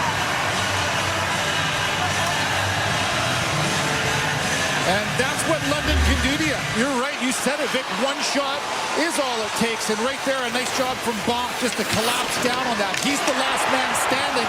He creates the turnover, and now you've got numbers of 2-on-1. Haltonen has the luxury of having a decoy to the far side. Is he going to pass it or is he going to shoot it? It's Max McHugh. It's on the far side, and Haltonen, why wouldn't you? That's his 4th of the tournament. You mentioned 17 goals in the playoffs. Nobody can shoot it better, in my opinion, than Haltonen. He gets his team back in this. 1 goal on 2 shots. And now some life for London. He's got 12 goals in his last 7 games, going back to the OHL Championship Series, where he had back-to-back hat-tricks against the Oshawa Generals. So here we are, halfway through the game. And it's a 2-goal deficit for London. Nickel behind the net. Passing off Dickinson. 1-timer, and that just missed the net. Rockets around the boards and down the ice for Michael Simpson. Here goes Oliver Bonk. To center ice. Shoots it in. Around to the near side for Haché. To the point, Nickel bats it back around. Sam O'Reilly skates over to it. There's Dionisio. London almost took that away. Dionisio's down off the far side. Took a hit back to his feet now. Jackson Edward delivers it over far side. Bonk down the wing. Tipped in by Sam O'Reilly. Donovan, right side Manconi, can't get it deep. Edward snaps it right back to Brayden Haché. Now flicked in by Joey Willis. Nice play by Edward to push that to the near side. George absorbs a hit. Big collision along the end boards. Joey Willis right in the middle of it. He's lost his helmet. He's got to go back to the bench. As Bishop angles it off the boards for Matthias Apovalov. And he comes in over the blue line. Offside. Well, Joey Willis with a big goal for Saginaw. Backhand up the middle, made it 3-0, but Casper Haltonen responds for the London Knights. Physicality right from the opening faceoff, and we've seen that go back and forth. 5-minute major to Landon Sim on a hit to the head of Zane Parekh, and that one went uncalled. Dionisio gets Jacob Julian. Boy, that looked like a dangerous hit, and then a response right there from Caleb Lawrence right back to Dionisio. Taking care of each other as we go back and forth. There's the collateral damage for Dionisio, who's been good for this team, getting better as the tournament grows. And now you wonder what London can do with some of the life that they've earned. A beautiful shot from Haltonen. Can Saginaw keep their composure as now you start to feel a little bit more confidence and momentum and a push the other way from London? Just over halfway through, and the battle rages on. This is the toughest trophy to win for a reason. as it's played around the boards, down the ice for icing. Well, a 2-goal lead is very different than a 3-goal lead, considering, too, where it's a reminder of how opportunistic this London Knights team can be. They can score in bunches. There's no doubt about that, and they're not going to sag as a team. They're resilient. They're too well coached to do that. They have not been good. There's no doubt about that. But we've got just under half a game left. They've now found themselves on the board with 2 shots. Just unbelievable. Who'd have thought that? Here goes Julian through center, skating into his speed, and his shots directed to the far side off the stick. Now Barkey able to hold it in, play around the boards for Julian. Near side, Christopoulos pressured by Gazzazon. Here's Dickinson from the line. That's gloved down by Andrew Oak for the whistle. That you saw it firsthand, right? Down 6-2 against the Oshawa Generals, and that wasn't enough to put them away. Talk about a team that can have quick strike ability, and they were able to claw back. London was. 4-goal deficit was erased. They make it 6-6, so there's the evidence that you need, right? Not very often do they find themselves in these situations, but they've got the ability to open games up at the right times. You were there. That was Henry Brustevich with the double overtime winner.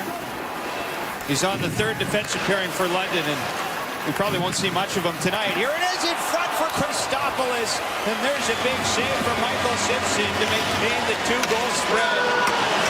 Remember that save. Halted and tries to center.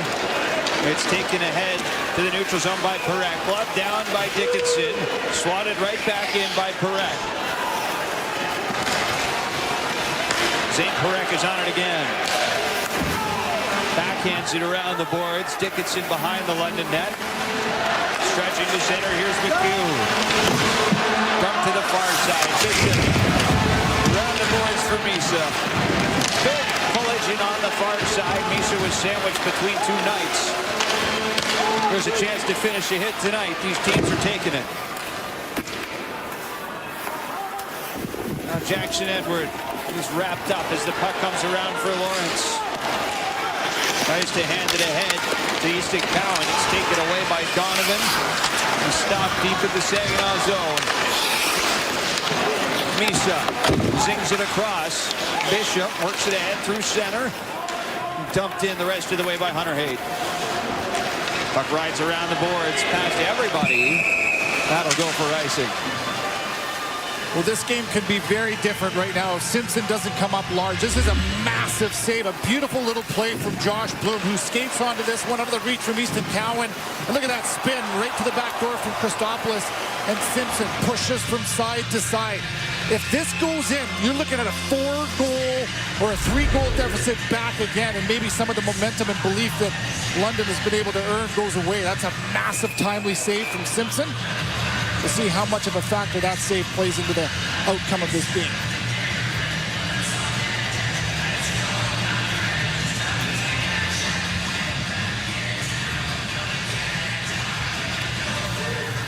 Face-off win for Shapovalov. Here's Hache, and Simpson picked up that shot late.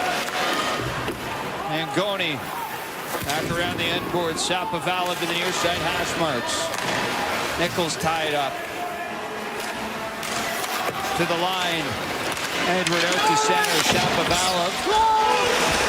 Trying to drop that back. They'll fight for it in the corner. Around to the far side. Hache rips it to the point. Off the stick of Edward. And down to the near side corner it comes. There's Nickel. Down for Perek.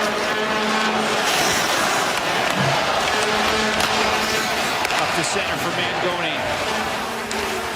Now Bonk picks it up. Starting ahead to center. There's a pass for Julian. Lays it in the rest of the way. On Dionisio. Around the boards. Pass Bonk. That should go for icing. And it will. 5:26 to go in our second period of play. It's the 2024 Memorial Cup Final from Saginaw.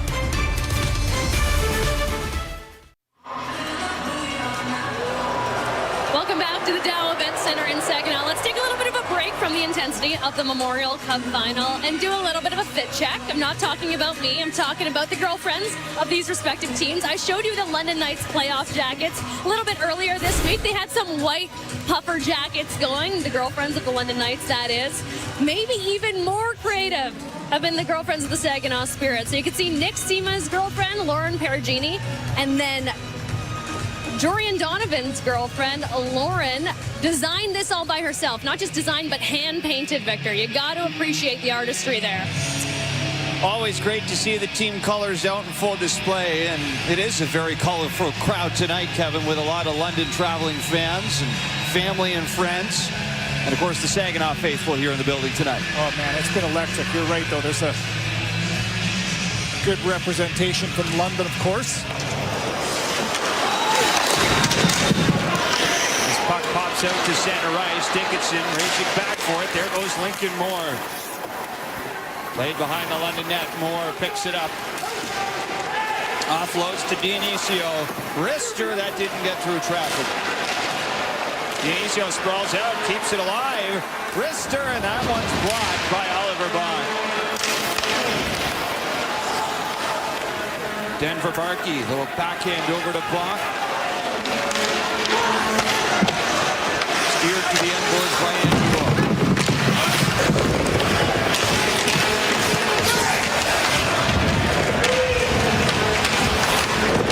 Near corner.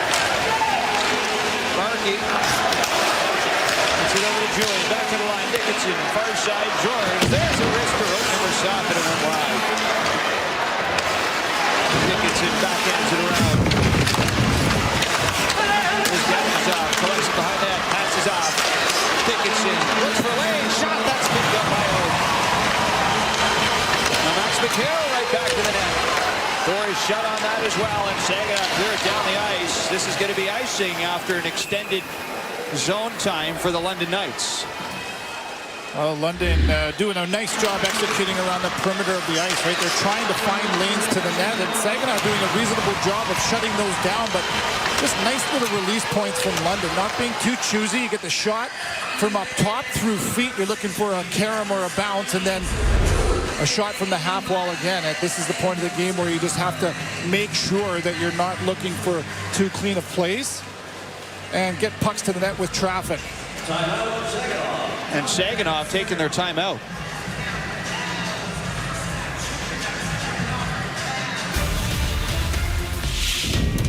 This period is brought to you by Dow, enabling a sustainable future as a leader in material science.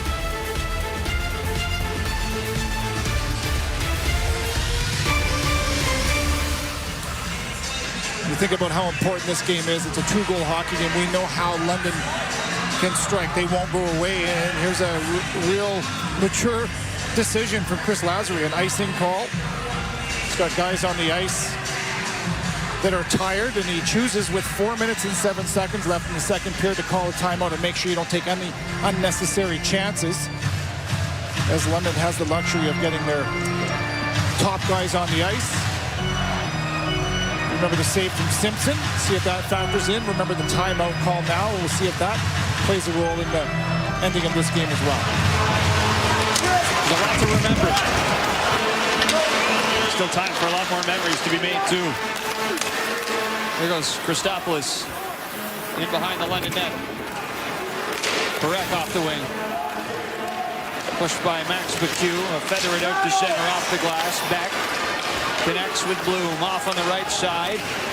Christopoulos and Beck both along the boards. Beck in the corner. Shovels that around. Hache sends it back down low. Isaiah George gets over to it and lost it to center ice. Now Beck. Left side, Christopoulos skating in. There's a stick for Cowan, and a follow-up chance doesn't get through from Bloom. Back to the point. There's Perek sending it wide. And Cowan lugs it to center ice for London. Tries to go up the middle. Knocks the stick out of the hands of Zane Perek.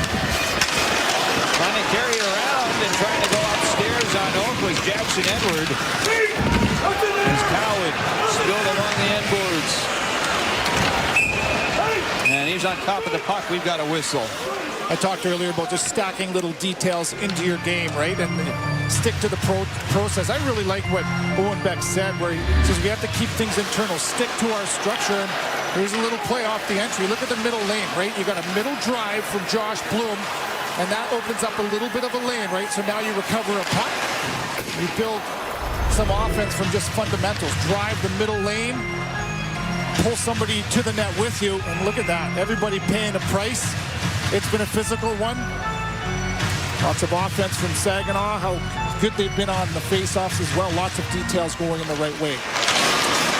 Battle off the draw. Corralled by Saginaw. Haché shoots it in. Stopped by Simpson. He'll freeze it. Trying to control the cadence of the game if you're ahead. And that's exactly, to me, what Saginaw's task at hand is, right? Where you want to have that nice balance of making sure that you're above the puck, but yet still having that forward momentum in your game. And you can see what can happen if you allow London to skate. I think that Saginaw's adhered to a game plan here extremely well. Neutral zone is a big part. Off the face-off, Michael Misa curls it around the boards. Into the near side, past Sima. Donovan ranging in from the line. Sima pushes it back behind the net. There's Oliver Bach. Sima. Now pressured by Dickinson. Sima cycles around for the exceptional status player, Michael Misa. Back to Sima up the middle, and that one's warded wide. Oliver Bach turning ahead, up ice, gave it away, and a backhand shot from Sima is shut down by Simpson. And here go the Spirit again. Nick Sima, right side, tries a long-range shot. And that's fielded without issue by Simpson. Just picture perfect hockey. There's a skill to playing with the lead. And so you got your third line out, and you go to the wall. You cycle the puck, and you don't take any chances, right? Protect it. Force the other team to spend their time and energy in their own zone. Nice job from Sima to get in there, or Misa, pardon me, to get in there. Now look at the effort when you lose the puck. You get above it, you hijack the puck, and you get a chance in tight. This chance, that counter comes from excellent position in the neutral zone because you have the forwards working so hard to come back. Saginaw piling on. Off the face-off, quick shot from Zane Perek, doesn't get through. Mangoni turns it around. Rolls it wide of the net. Here's Willis right back through the goal mouth to the far side for Gazizov. Battles with Mangoni in the corner. Gazizov bending off. Mangoni looking for Edward. It's taken away. Sapovalov down low. Out in front. There's Mangoni. Can't get the shot away. Now Denver Barkey racing down the ice. Perek sweeps it away. Near side. Mangoni trying to chop it to center. Perek moves it over to Sapovalov. That's poked away from him. Perek right back off the boards. And down into the London zone. Played back to the neutral zone for Jacob Julian, who will chip and change. Here's Christopoulos. Played ahead. Back trying to center. He had Hunter Hay right there. Check that. That was Josh Bloom. Now here's Christopoulos. Brief battle behind the net. It's won by Sam Dickinson. Stretch pass finds the mark for Max McHugh. Left side, played ahead. Easton Cowan goes hard into the boards with Braden Haché. Haché comes out with it. Through the neutral zone. Knocked down by Christopoulos. Dickinson. Short pass finds the mark. Perek steps up at center ice. Here come the Knights. Easton Cowan shot off the right side. Caught and stopped by Andrew Oak.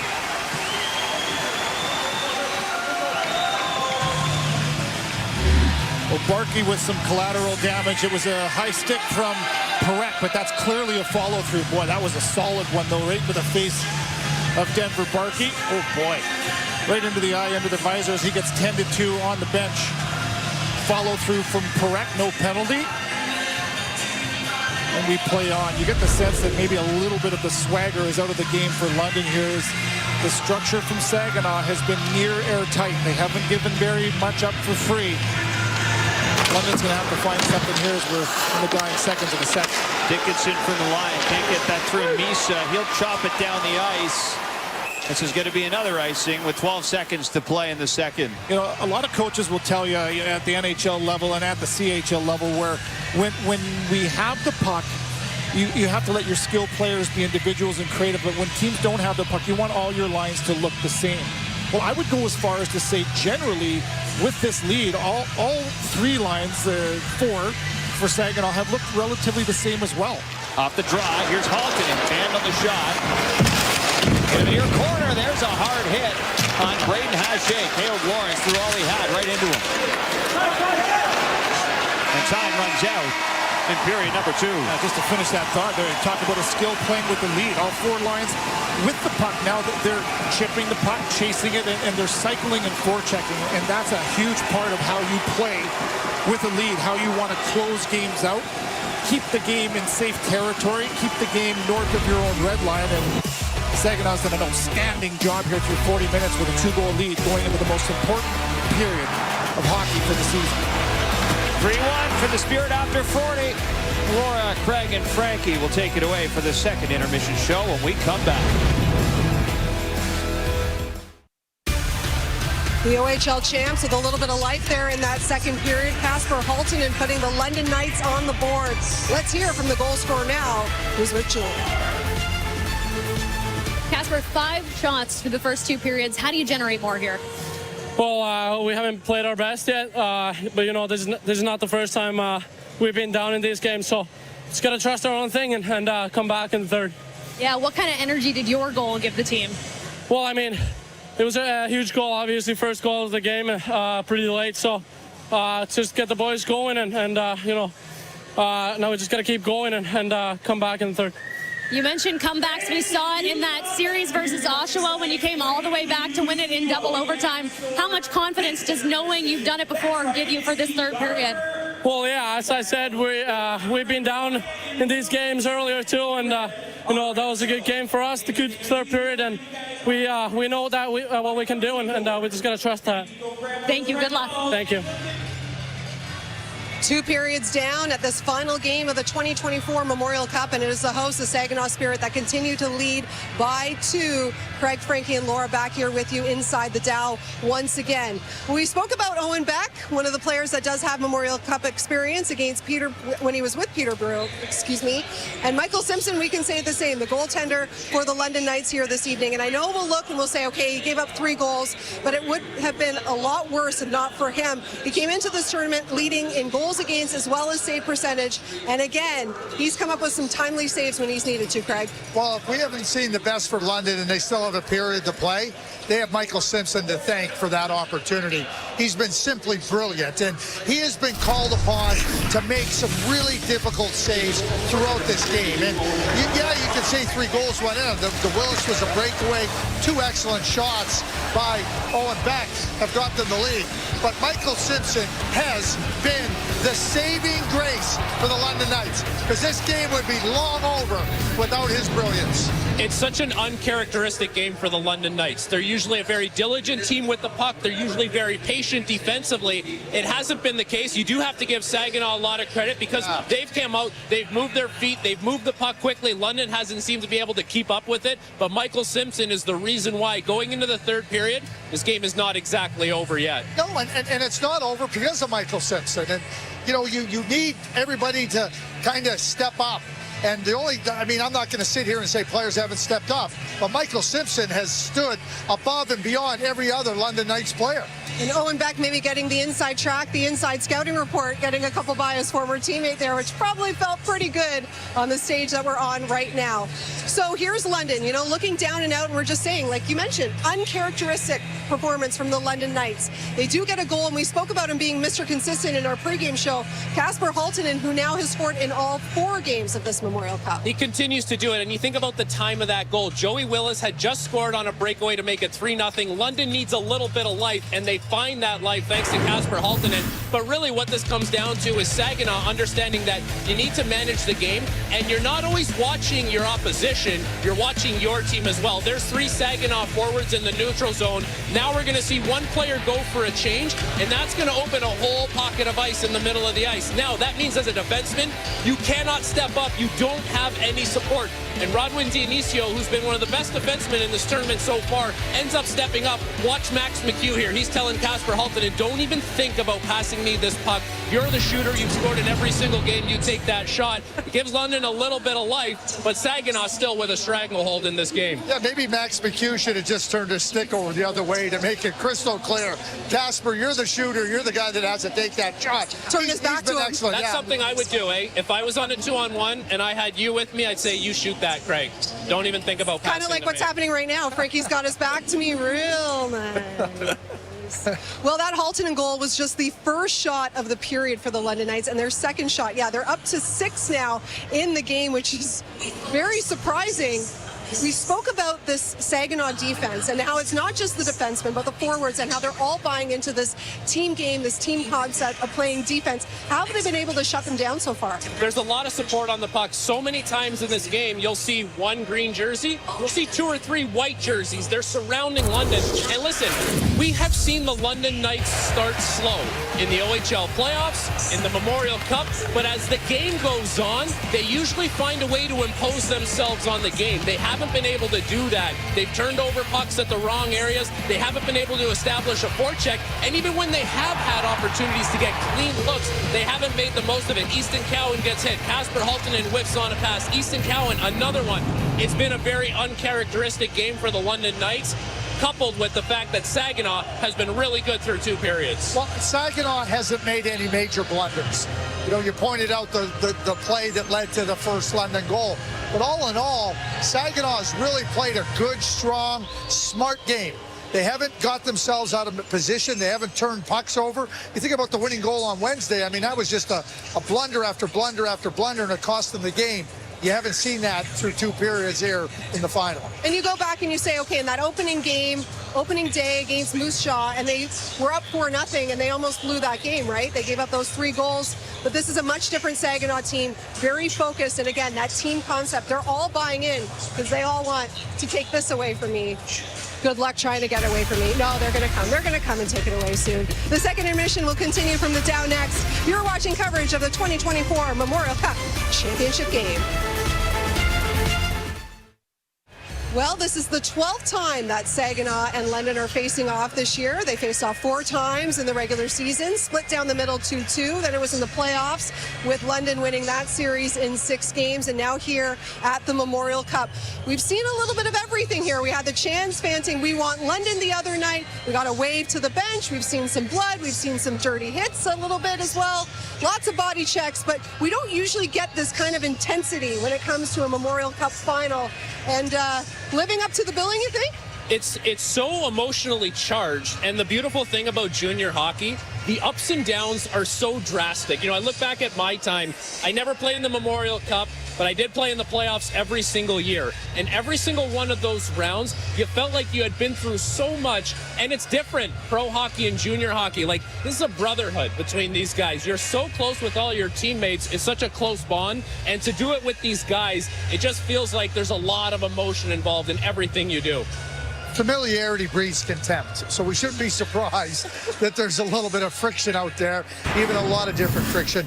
These teams know each other so well. They know what the strengths of each other's are. They know where they're trying to take advantage, and certainly there's been some areas where you look at it and go, oh, well, you know, that's a play that shouldn't have happened. Coaches are saying that, but the competitive level, the coaching is outstanding. These teams are really, really well organized. And when you play each other so much, you learn what you can't do against a good team as much as you learn what to do.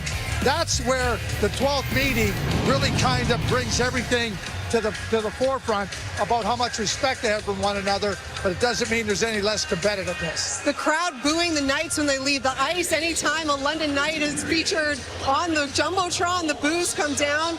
It's been... Just don't boo us if you put us on the Jumbotron. No, that's fine. That's fine. Well, we're 1 period away now from handing out this Memorial Cup. London with a little work to do if they want to pick up their 3rd. Second period scoring summary brought to you by Cavendish Farms, the official French fry of the Canadian Hockey League. Joey Willis for Saginaw opened it up to 3-0, but then Casper halted it on London's second shot of the game, has his 4th of the tournament. to cut the deficit down to 2. Well, Kevin, through 40 minutes, it's been an impressive showing for the Saginaw Spirit, who have managed to manage the London Knights. Yeah, I've been really impressed, right? It's all about the structure and sticking to it for the most part. We haven't seen necessarily the push that you might expect from London. They had some life from that Halton in goal, but just making sure that you manage the neutral zone, and that's a huge part of any game. But when you're up by 2 goals, you want to make sure you're above the puck, and I was impressed with the way that Saginaw did that first, and they built from there, a chance or 2 off the rush from that.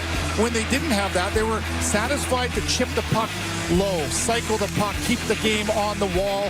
They still had that shot mentality, but they had perpetual speed where they were often getting the first touch, and right away it's either to the net or back on the wall, cycle it below the net and continue on.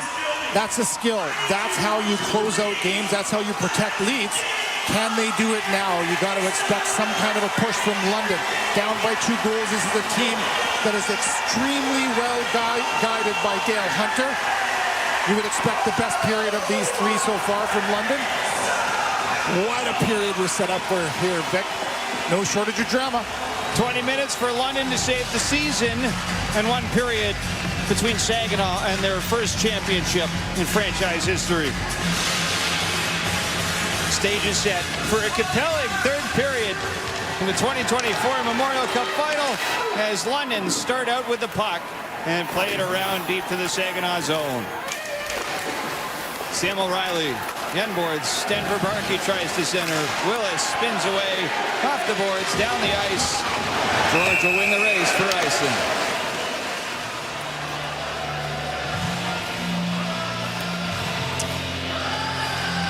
Seven straight wins in the Memorial Cup now for London. That's 3rd all time behind only Kamloops and Windsor, and that is on the line right now. Can Dale Hunter and his club come up with some kind of magic against a team that's played this game extremely well? Stay tuned. And then back into their own zone. Far side corner. As Ruslan dashes off. Snaps it through center. It's tipped in by Denver Barkey. Correct. Went back for it, but Sam O'Reilly got there first. Perek took a hit along the end boards. Gingerly to his feet. O'Reilly cycles it around. Barkey checked by Shapovalov. Now Caleb Mangoni takes this off the glass, out to center. Skates in, and his shot ricochets out from Max McHugh. McHugh to center. Quickly converged on by 3 Spirit, and he comes in over the blue line offside. You talk about the strength up the middle of the ice for Saginaw. Matthias Shapovalov, sometimes you don't call his name, but it doesn't mean that his game isn't effective. This is the benefit of having a big body. Draft pick to the Vegas Golden Knights, so you're going to win battles down on the wall. What do you want to do? Body on body. Stop the puck, and now you put it to the weak side. That's a big body as well, and Braden Hache, 2 big men, do a great job grinding the puck out of their zone. Josh Bloom unable to get a tip on that, so it's another icing here against the Spirit. Yeah, the center position is so important for every team, but for Saginaw, they build around that because we've talked all tournament about how they have those bold defensemen like Zane Perek, Jorian Donovan, Rodwin Denisio. They're up the ice, right? They've got free leash at times to make sure that they're creating offense from the back end. Well, you need good centermen, 200-foot centermen that are going to play in all 4 corners. Shapovalov has done a really nice job of that. As Jackson Edward can't get that through to the net. Saginaw busting up the center. Christopoulos passes off. Backer shot. That sails wide. And around the boards, it stays in the London zone. Bloom passes off. Christopoulos. Bloom back across in front of the net. That missed Christopoulos. And Dickinson shoots it around. This will be an icing to London this time. Christopoulos, to me, is doing the right thing here. He's just going to the net, trying to get it into the eyes of Simpson, and Denisio does a good job. Look at the top right of your screen. So there's Denisio. He's back defensively. And then it's Josh Bloom that makes a little pass. Pardon me, I thought it was Denisio that comes back up, but right there, that's probably got to be a shot, and it isn't because of the good job from London just to take that shot lane away. Bouncing puck in the London zone, holds it in. Back to the line. Hachet's got it now. Skates in. Braden Hachet behind the net. Tries to wrap that around. And it's squeezed by Michael Simpson. Saw so many different plays against Moose Jaw from Saginaw where they were able to see Moose Jaw in the offensive zone and making plays east and west. And that's just not a part of what this game has been about. And the defense from London has been too tight. So that's a nice adjustment from Saginaw where they don't force those plays if they're there, take what's given. If they're not, and they haven't been, get the puck to safety, get it to the net in a different way. Isaiah George stretches to center. It's tipped in by Will Nickel. Here's Caleb Lawrence. Far side, Nickel off the boards. Julian looks into the corner. There's Hunter Haight for Saginaw. Pops it up. It's Sema with it. Trying to jam it out to center. They do. George in front of the Spirit bench. Now Michael Misa slows it down. Off the boards. Hunter Haight. Played ahead. Sema. In on George. He's pushed right into the boards. And Oliver Bonk picks up the loose puck. Here goes Nickel. Crossing in right side.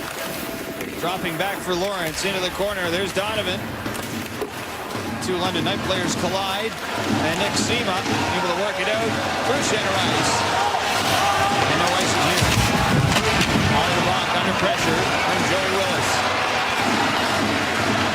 Sam O'Reilly to the neutral zone. In on the left side on Mangoni, trying to drive the net. Taken off the glass and out by Matthias Shapovalov. And this will go the length of the ice. It's amazing to me if you're just a half a step off of your structure on the forecheck. So Saginaw is going to be down low in the offensive zone. And there's now separation between the forecheckers going one way and the defense for Saginaw coming the other way. So there's some open ice. And Sam O'Reilly, we haven't called his name very often throughout the course of this game, takes full advantage. A little loose structurally. Here's Gazazov, a shot from well out.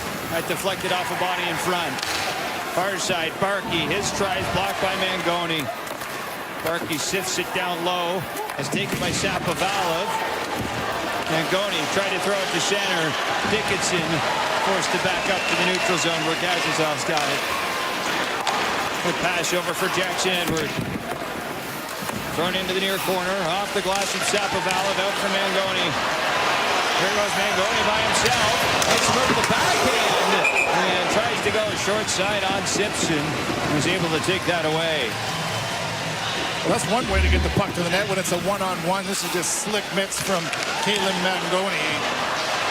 One-on-one with the forward Sam O'Reilly, so why not? You make a little play on the attack, and if you got a chance to do it, no better time to attack a forward playing defense. Tricky release off the rush. Caitlin Mangoni undrafted in the OHL priority selection. He's from Sault Ste. Marie, Ontario, and scored 3 game winners in the second round series between Saginaw and Sault Ste. Marie. Here goes Oliver Bonk. Down the left side, Kasper Halttunen. Chasing it down, there's Braden Hachet. Christopoulos off the boards, can't get it past Cowan. George swinging at it. Back off the boards, down the ice. Christopoulos will get there first to beat out icing. Blue. Back toward the corner. Christopoulos hits the outside of the net. And George up for Cowan. Crossing into Saginaw territory. Easton Cowan has Misa all over him. He's crunched into the far corner boards. And it goes back for Dickinson. Tries the shot. That's blocked in front. Halttunen near side. Into the corner for Cowan. Back to Kasper Halttunen. Drives it down low. There's Cowan. Quickly converged on by Donovan. Dickinson up high. Edward waiting. Tries to fake out Sema and sends a shot to the net. That didn't get through. And here goes Kasper Halttunen. Tries another shot. Loose in front. Dickinson has that taken away by Bishop. And a lot of Knights are having a hard time getting pucks through to Andrew Oak. Here goes McHugh. That shot sails wide. Edward back to center. Dickinson for Nickel. There he's in on Beck. Nickel tried to center. Good recovery from Owen Beck defensively to take that away for Jacob Julian. Pocket center. Here's Nickel now. Into the attacking zone. Julian, wrist shot absorbed by Oak. And he'll get the whistle. Well, a push from London and a really nice job from Saginaw to make sure that you work away from the puck. Michael Misa, look at that. Attention to detail coming back 200 feet all the way to your own zone and then just getting in shot lanes right now. It's 4 guys front that puck, so there's no chance that's getting through to Oak. And there's Bishop as well as he follows that up on the other side of the ice. A push from London, but nothing to the net. Here's Zane Parak. Tries to lob that to center. It does get there for Oliver Bonk. Mangoni taken away by Gatzizov. Caught by Hache. Up the wing. Controlled by London. Back through center it goes. That's going to be a whistle down the ice. Just over 6 minutes into our third period of play. The Saginaw Spirit continuing to maintain a 3-1 lead. The save of the game is brought to you by Real Canadian Superstore. Everything for every taste. Yeah, this is when the game was still somewhat young, and 1 goal from Owen Beck at this point against his own teammate from last year. Simpson comes up large to keep a lot of belief. This would have extended it to a 3-goal lead at the time, and that is clearly your save of the game. Michael Simpson sharp on the glove on that one. Beck with 2 goals. That would have been 3. Simpson's one of 3 OHL goaltenders since the turn of the century to win back-to-back OHL championships with 2 different teams. Josh Eunice did it, so did Adam Dennis, and then Michael Simpson last year with Peterborough, this year with London. And for a 10th round pick, he's turned into a mighty fine junior hockey goaltender. Oh, full value and then some. Behind the London net, here's Oliver Bonk. Far side. Rex tied up again for Burke. He forces that to center. It's tossed right back in by Matthias Sapovalov.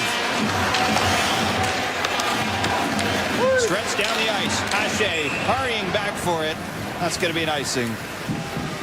Almost halfway through this third period, we can officially reveal our Memorial Cup All-Star team for the tournament this year. That includes Michael Simpson, Owen Beck, Casper Haltonen, and Rodwin Dionisio from this tournament, and Braden Yeager was named CHL Player of the Year just the other day, and Denton Matejchuk, top defenseman from the Western League.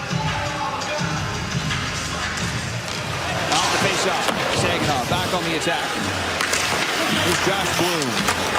In behind the net, Christopoulos to the point, Dionisio. Beck keeps it moving. Passes out, chops at it, can't get it past Donovan. On back, on in front, waiting, Bloom can't put it home on Simpson. Another shot goes wide. And London dodge a bullet. They'll get the puck down the ice for Dionisio. Not only spending time in the offensive zone, but quality time and a couple quality chances.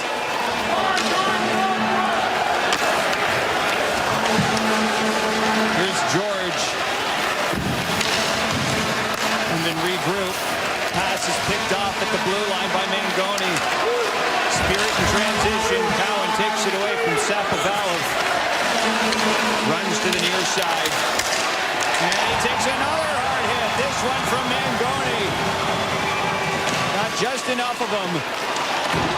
It's Mangoni through center. Moves it in far side. There's Oliver Bonk for London. Cowan has been a targeted man tonight. And the Saginaw Spirit. Here goes Dickinson. Loads his speed through center. In on the left side. Tried to center. Goes all the way off the boards. Cowan. Shot. Scores! Shot through traffic. Easton Cowan gets it to go. And the deficit shrinks to just 1.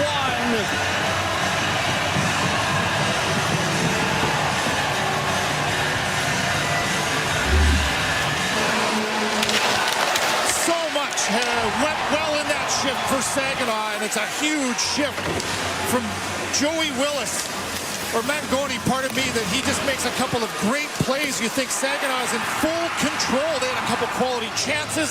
They defended the neutral zone like they've done all game long, and then there's that opportunistic predator-style game from the London Knights as they strike, and it's a one-goal game. An unlikely one-goal game at this point, too, as Saginaw was in control of it. London are 2-6 in games without a point from Easton Cowan. One of those wins was against Drummondville in the round robin of this tournament.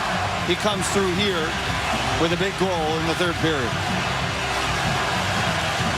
Big players just find ways to factor into big games, don't they? And one shot, that's what it comes down to. A one-goal hockey game, 2 goals last game against Saginaw for Cowan. I think it's his team within 1. London back on the attack, not for long. Hunter Haight escapes to center. Here goes Misa. Speed down the left side, but he forces the shot wide. Dionisio at the line. Haight takes it over to center. Defers to Donovan. Dionisio back through the neutral zone. Misa left wing. Drops it back for Hunter Haight. Hangs on to it, turning around. Poke check from Julian. Out to center. Lawrence snapping it over for Dickinson. Off the boards. Caleb Lawrence. Played around. Zane Perek picks it up. To center. Christopoulos tries to sweep it in. George. The cross for Bach. Chipped in by Gazizov. Caught. Quickly played over by Andrew. And now played by a hand. It's a hand pass. It'll bring out the whistle.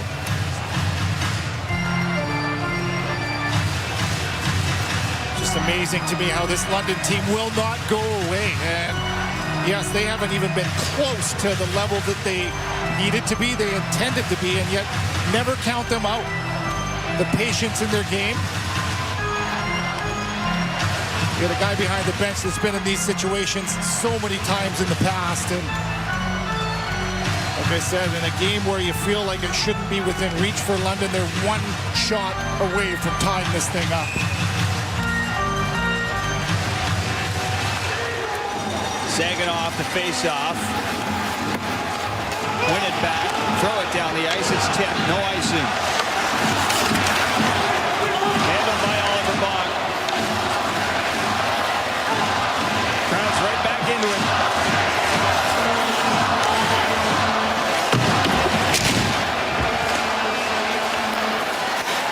Donovan down the left side, taken by Josh Bloom. Cuts back into his own zone. Racing ahead through center. Bloom in over the line. Deep to London territory. George. Gazizov. Far side for Denver Barkey. Now Donovan goes in with Sam O'Reilly. Christopoulos there as well. Plays it around. Kasper Haltinen.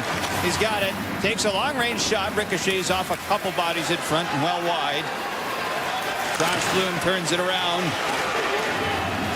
Now it's kicked ahead by Jorian Donovan. Fending off Kasper Haltinen. Here goes Donovan. Far side. Peels around. Dishes off. Joey Willis lost the handle. Donovan last man back for Saginaw. Here goes Dickinson. Scores!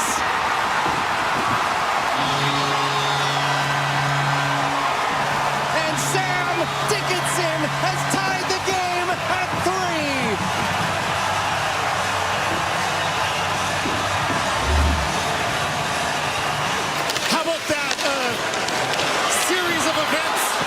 With the puck in high ice, and he skates it into a turnover. So the other way, it's a 3-on-1. Options in all 3 lanes as you funnel the puck to the net, and Sam Dickinson takes matters into his own hands. He releases this one off the fly, up over the shoulder of Oak. 2 quick strikes, 10 shots, 3 goals for London. Just under half of a period left, and we are knotted at 3s. Oh boy. You wanted a great game. We've got one for you. Just under 10 to go in the third. We're tied at 3. Back to square one.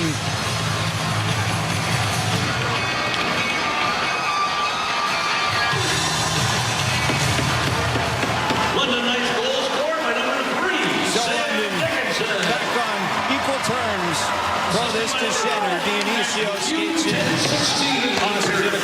Wicked Moore plays it down the boards. Max McHugh behind his own net. Dickinson snaps it to center. There's a tip from McHugh. That negates the icing.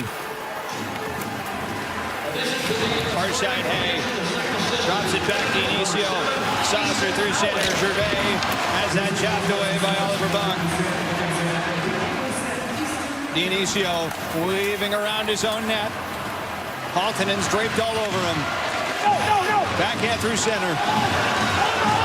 Here goes Bonk. Crashing into the end goes to Lincoln Moore.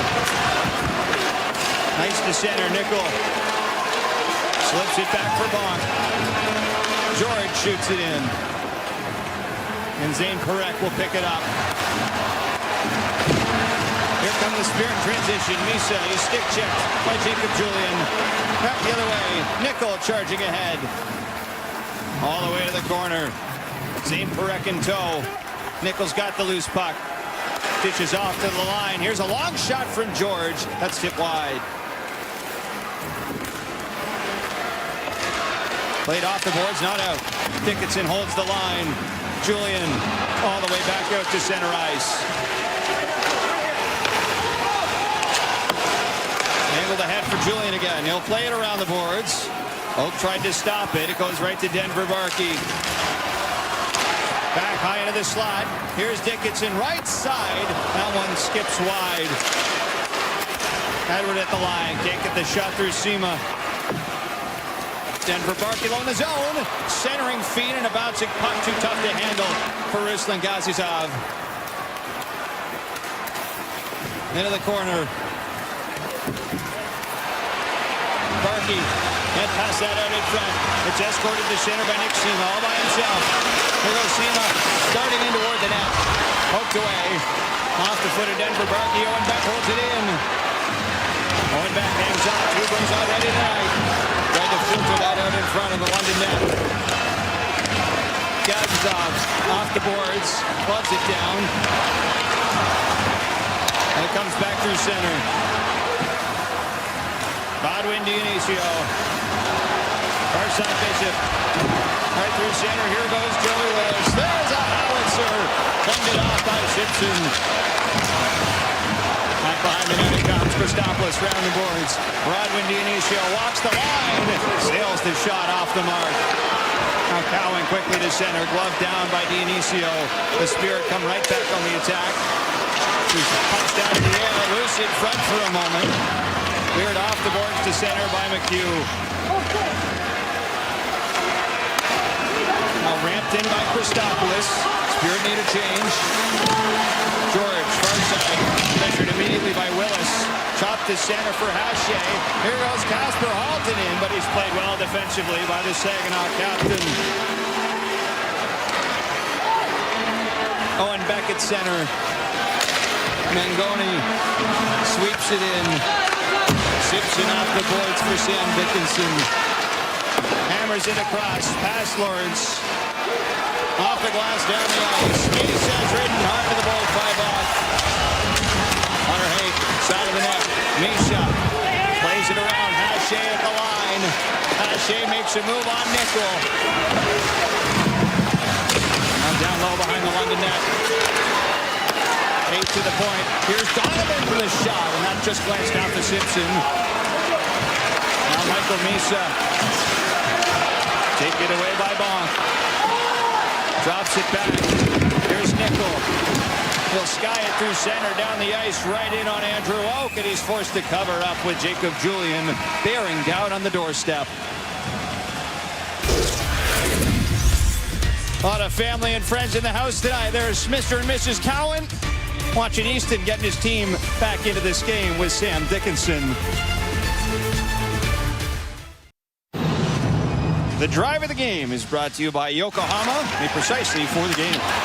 Game's 3-1 and completely under control seemingly for Saginaw. Huge save from Simpson to keep it that way, and physical on Cowan. You think that Saginaw's in great position, and Cowan gets them within one, and then a turnover in high ice from Willis, and that's the counter from London. Dickinson rips the biggest goal of his career to the top corner, and that's where we stand. 5 minutes, 20 seconds remain. 11 shots on net for London. They tallied 3 times. We got a tie hockey game. This Knights team was stifled through the first half of this Memorial Cup final. The 3-goal deficit has since been erased. And we've got 5:20 left in the clock in period number 3.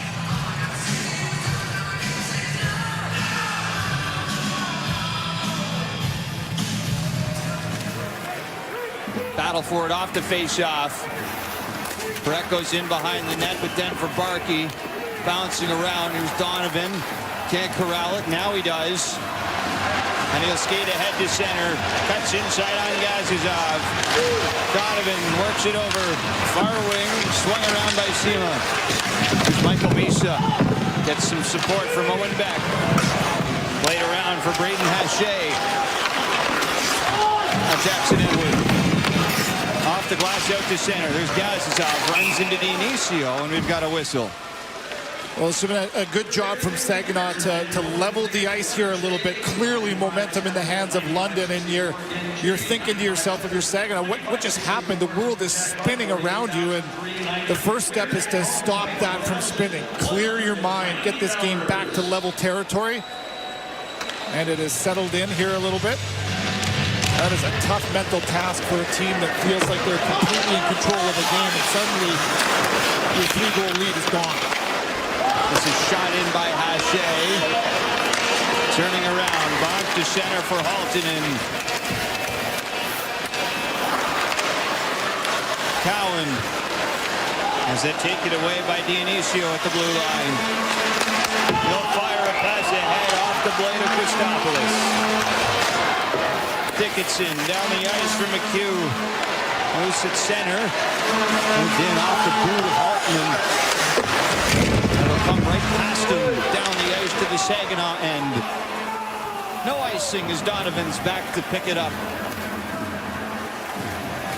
Dionisio to center. Sapovalo plays it in. Bonk right across. Dickinson flips it to center. And here goes Zane Perret onside, but he lost the puck. Dickinson plays it over to Bonk. Nickel at center. He's run into his Bonk. Slows it down the right side. Lots of space for Julian into the corner. Caleb Lawrence to the line. Here's George. The shot that's fought off by Andrew Oak. Loose in front. Nickel turns around. He fanned on that. Sapovalev ahead for Willis. Far side Mangoni. Around it comes. Picked up by London. Nickel through center. Crosses in over the line. There's O'Reilly. Low in the Saginaw zone. Rodwin Dionisio has to turn around. He overskated it. He'll kick it to his stick. Ahead for Christopoulos. Off the boards and out. Here's O'Reilly. Tipped in. Off the glass. And back around it comes for Dionisio. Thrusted out to center. Here's Bonk. Shooting it in. Now Barkey all over Dionisio. Played up the far side, Christopoulos. Laid ahead. Here goes Bloom racing after it. He's angled off by Oliver Bonk. Pass tip through center. Hache had some trouble there with Sam O'Reilly, but he's able to get it over to Zane Perek, who's got it now. Flicks this in. Dickinson back to pick it up. Sima shadows him. Played to center. Hoisted right back in by Zane Perek. Sips it, keeps it moving for Bonk. Now tipped in, or rather not. It was not touched. And we've got an icing here against London. This period was brought to you by Yokohama Tire, made precisely for the game. There is the Memorial Cup, one of the hardest trophies to win in all of hockey. It's been awarded 103 times. will make it 104 sometime tonight. It's been on the minds of all of these young men for quite some time, no doubt about that. And here you are, minute 50 to go, 3-3 hockey game. London's called the timeout. Don't forget that Saginaw called theirs in the dying minutes of the second period.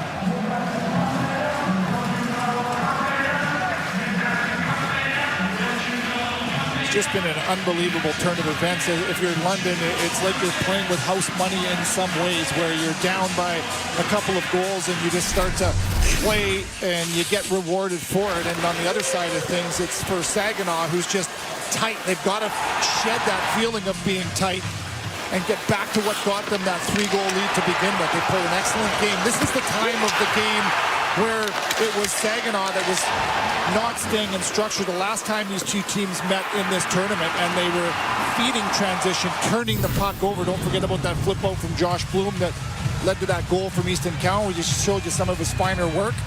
And a minute 50 to go. You're in last mistake territory. And the stage is set once again for anybody to be a hero. We know there's one out there. Here's Mangoni passing off for Donovan. Move to the inside on his backhand. Passes out for a shot. Loads of traffic in front. Never got through. Out to center. McHugh left side. Turns it around. Dickinson across. There's Cowan. Settles it down and gets the shot away. So gets over in time to make the save. Oh, how about that opportunity? There's been so few and far between the quality grade A opportunities for London, and now you got Easton Cowan, who had the game-winning goal last time these two teams met. And look at that, out to challenge. Cowan's trying to beat him under the arm in that 7-hole position right there, and a good squeeze from Oak to keep this game alive. Cowan won it late for London in the round robin against Saginaw.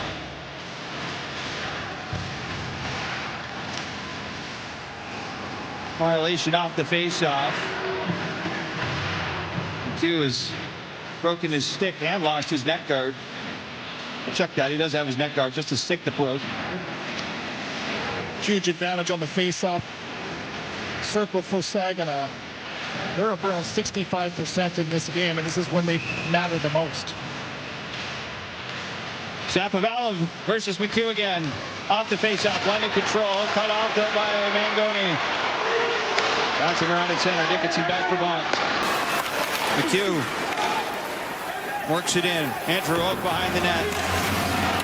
Around it comes, blocked for the line, and that never got through.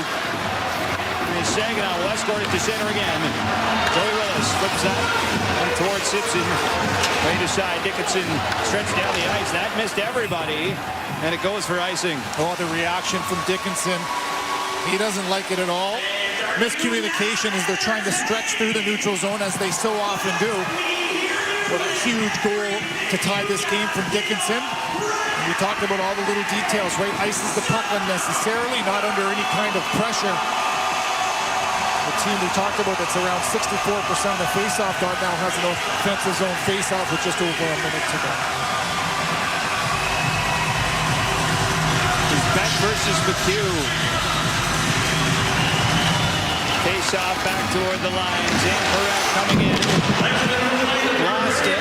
Still loose in front. Quickly cleared out the board here. Donovan with a shot. Bellied up for the block out for Prosper Halton, and he lost his stick. Halton changes quickly for Gazizov. Here's Perek. Going back to the end boards with the cue. Hunter Hayden near side. To the line. Donovan tried this shot off the leg of Gazizov. Ricochets back to center. Couple big blocks. Halton in number 1. Gazizov number 2. Far side. Here comes Hunter Hayden. Canceled out by Dickinson. Glove down. Donovan up the middle. Tries the shot. Loose in front. On the goal line. And score!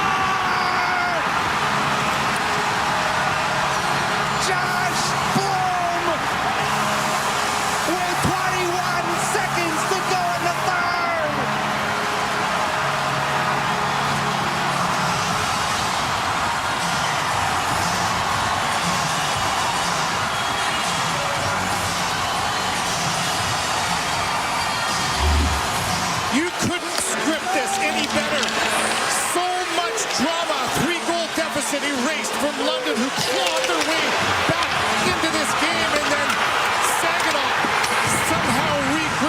chumps this thing to the net. A bouncing puck in behind Simpson, and Josh Bloom has scored a goal that he will never forget.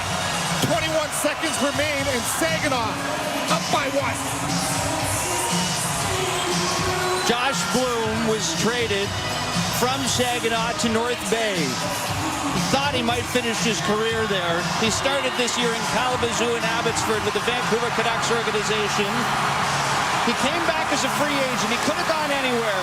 Saginaw made their pitch. He said, yeah, I'll come home. We're hosting a Memorial Cup. And as it stands, with 21 seconds on the clock, he's got the game winner.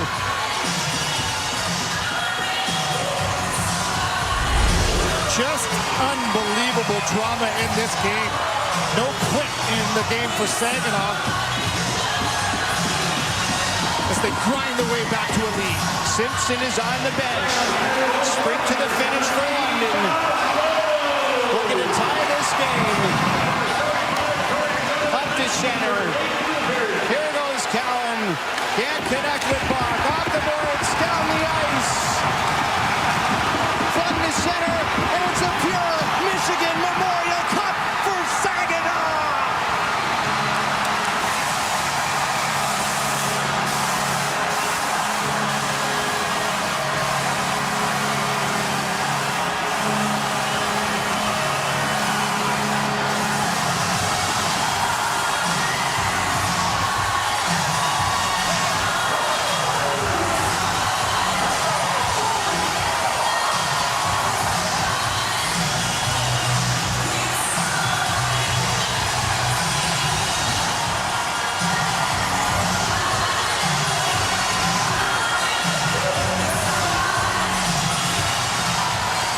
Journey it has been. And what a final game in this Memorial Cup. The host team Saginaw and London. An outstanding start to this dominance in the first period. A 3-goal lead from Saginaw. London, you knew they would not go away. They claw themselves back into this one. And a huge moment for Josh Bloom. Scores with 21 seconds left, and Saginaw host the tournament, and they earn the right to host the Memorial Cup.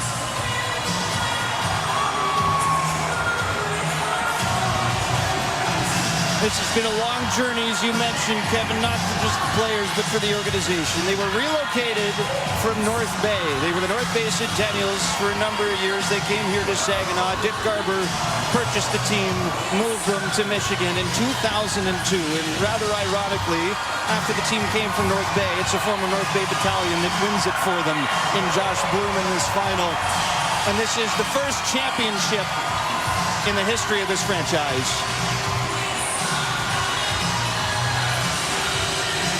Josh Bloom had a play at the end of that game against London in the round robin, one that he would like to forget. It led to the game-winning goal for Easton Cowan, and you talk about resurrecting and making things right. What a moment for this club. Chris Lazary does an outstanding job mentoring this group in a year where they had the burden of knowing that they were going to host this. They needed to be good, and Josh Bloom saved his best for last, the game-winning goal, and one he will never forget.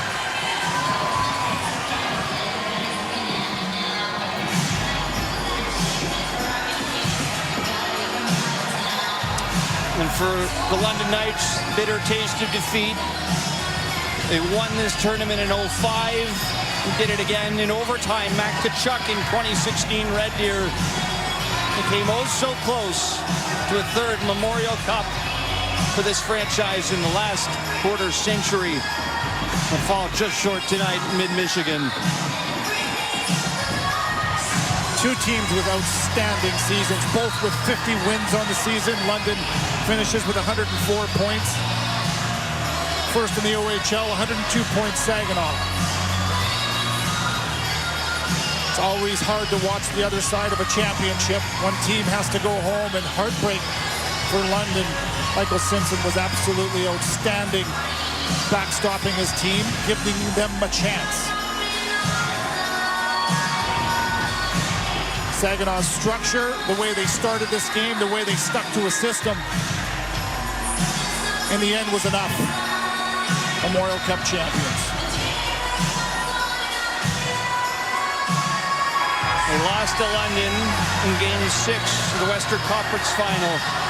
Had some time to regroup, reset, and they came out of the gates flying at this year's Memorial Cup against the Moose Jaw Warriors. It was not a straightforward path to success. They did lose to London in the round robin, had to win in the semi. They did that, taking care of business 7-1 the other night against the Moose Jaw Warriors. You got to go back all the way to 1998 for the last American team to host the Memorial Cup. The last American team to win it was Spokane in 2008. And Saginaw, for the first time in franchise history, are Memorial Cup champions. Owen Beck, what an outstanding performance he had on the face-off dot. Right around 75% success rate on those 2 goals. He was physical. Back-to-back Memorial Cup appearances for him with Peterborough, now with Saginaw. And what a night he had.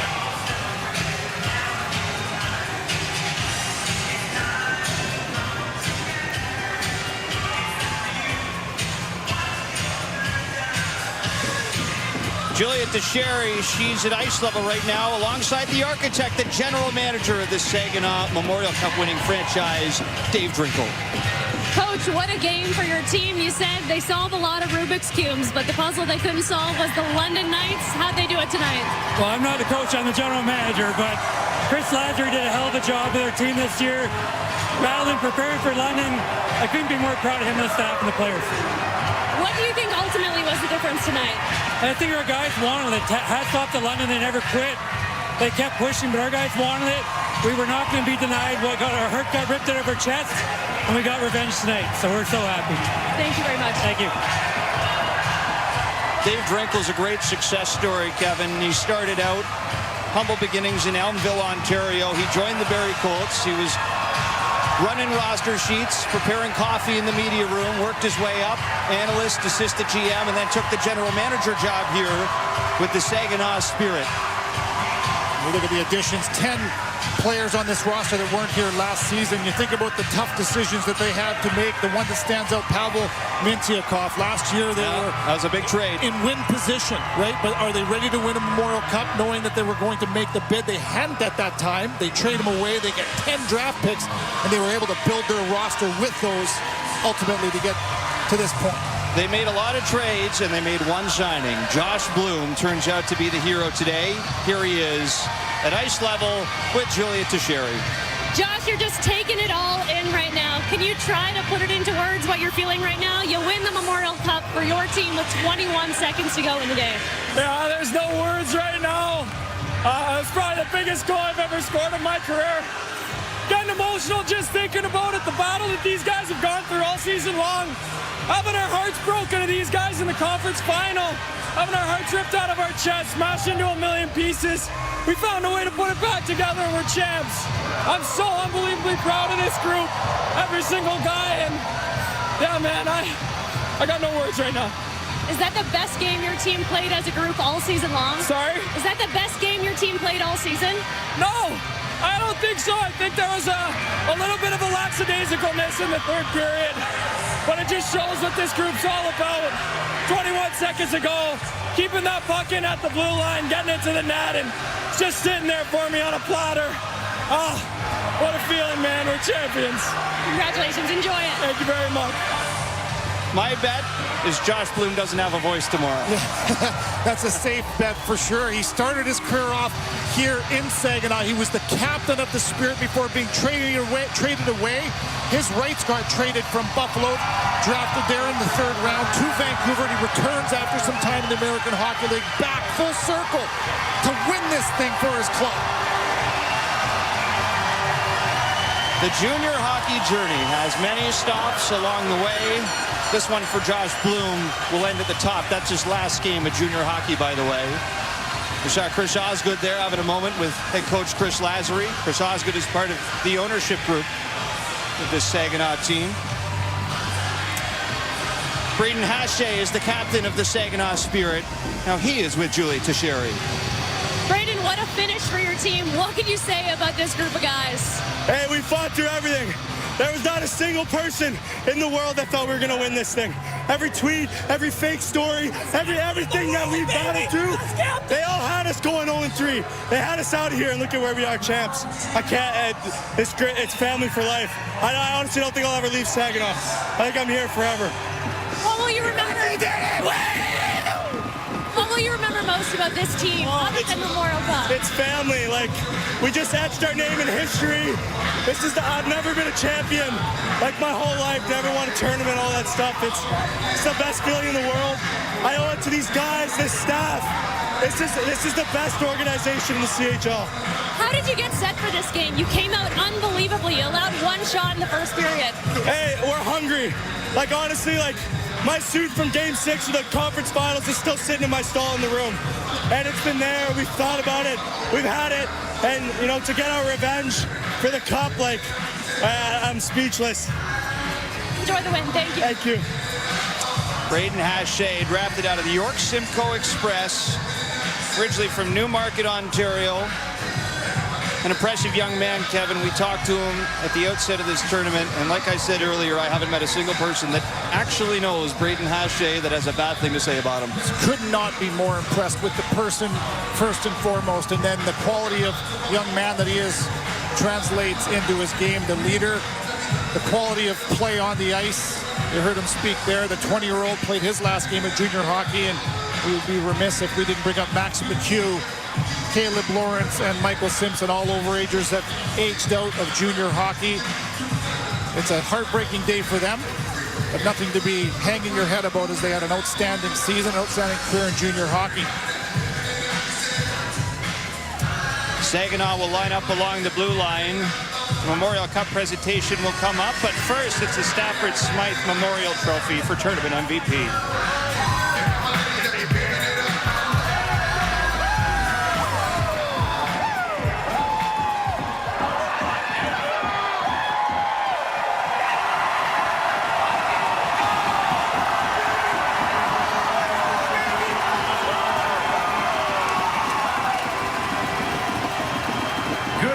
To hockey fans here at the Dow Event Center and those watching all across North America on TSN, RDS, WNEM and CHL TV. On tient à saluer tous les spectateurs qui sont sur place ici au Dow Event Center au Michigan, ainsi que tous les téléspectateurs qui nous écoutent à la télévision, au réseau des sports, à TSN, à WNEM, ainsi que LCH Télé. How does it feel, Saginaw?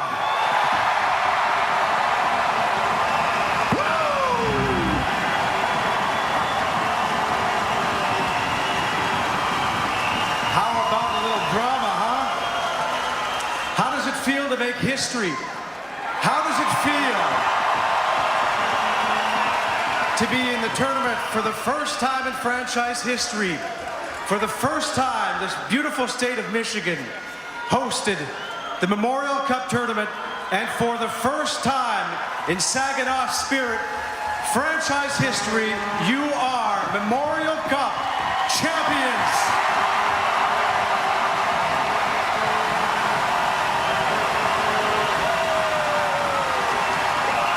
Ce fut véritablement une saison absolument extraordinaire, une saison mémorable et historique. Pour la première fois, le Spirit de Michigan se retrouvait au tournoi de la Coupe Memorial. Pour la première fois, l'État du Michigan qui accueillait le tournoi, et pour la première fois, cette franchise est couronnée championne.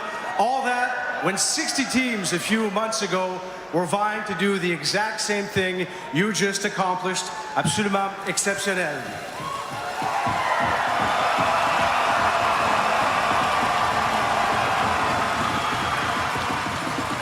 What a game, what a final, what a tournament, what a way to end this wonderful season, and it wouldn't be possible without your support and your commitment towards junior hockey.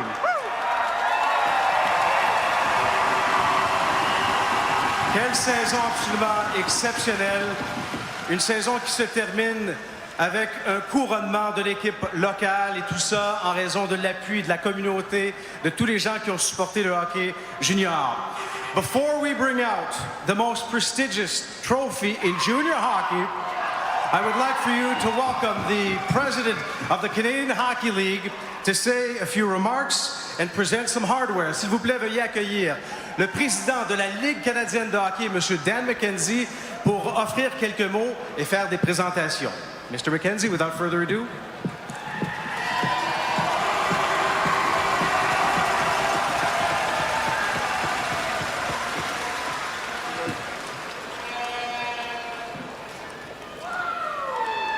Merci, Louis. I want to start by saying on behalf of the CHL, I want to say a heartfelt thank you to the fans from Saginaw for making the 104th Memorial Cup presented by Dow, an event we will never forget. Merci aux partisans du Saginaw pour avoir rendu la Coupe Memorial présentée par Dow si spéciale. To Craig Goslin and the host organizing committee, as well as Dick Garber and the entire staff of the Saginaw Spirit, thank you for a job well done and for being such gracious hosts to our teams and our fans. I'd also like to thank our title sponsor and CEO, Jim Fitterling from Dow, for their amazing support of this event.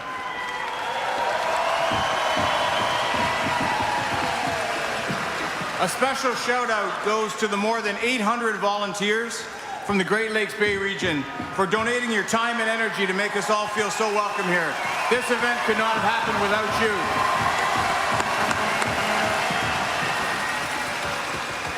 To TSN and RDS, thank you once again for your incredible coverage. Un gros merci à nos diffuseurs officiels TSN et RDS pour le travail fantastique au cours du tournoi.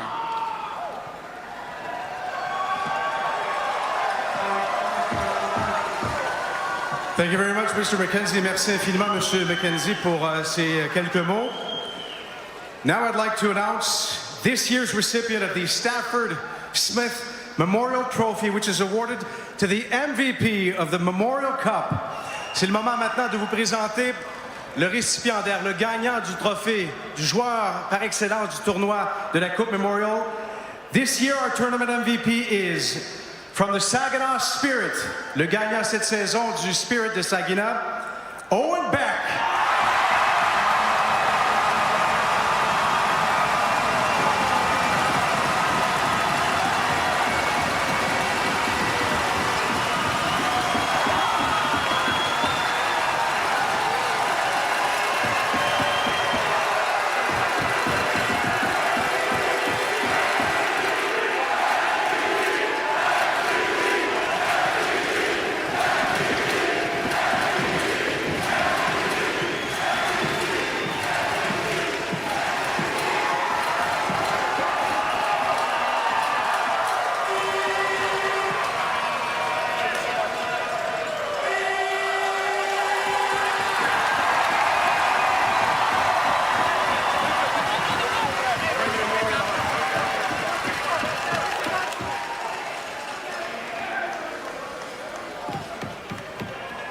And now the moment you've all been waiting for. Please welcome the Memorial Cup. S'il vous plaît, accueillez la Coupe Memorial.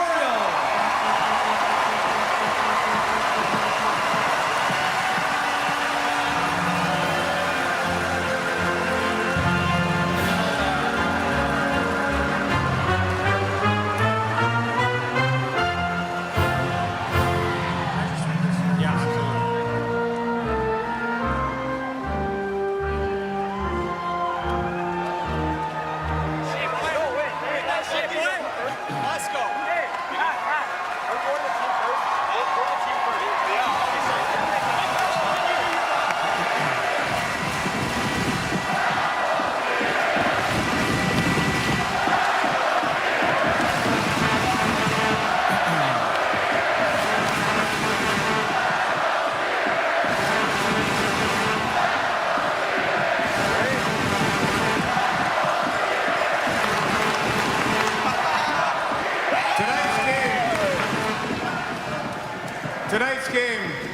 was a hard, fat bottle. What an unbelievable hockey game.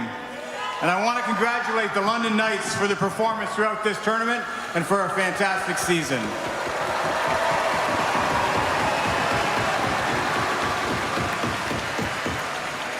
This cup, the Memorial Cup, has the names of 103 teams etched on it.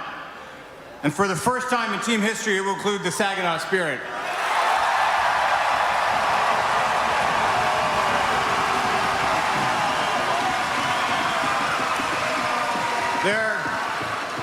There's no one more qualified to present this year's Memorial Cup than my predecessor as CHL President, David Branch, longtime commissioner of the OHL, who is retiring next month. Please join me in welcoming David to center ice to present the Memorial Cup and to say thank you for all of his contributions to junior hockey.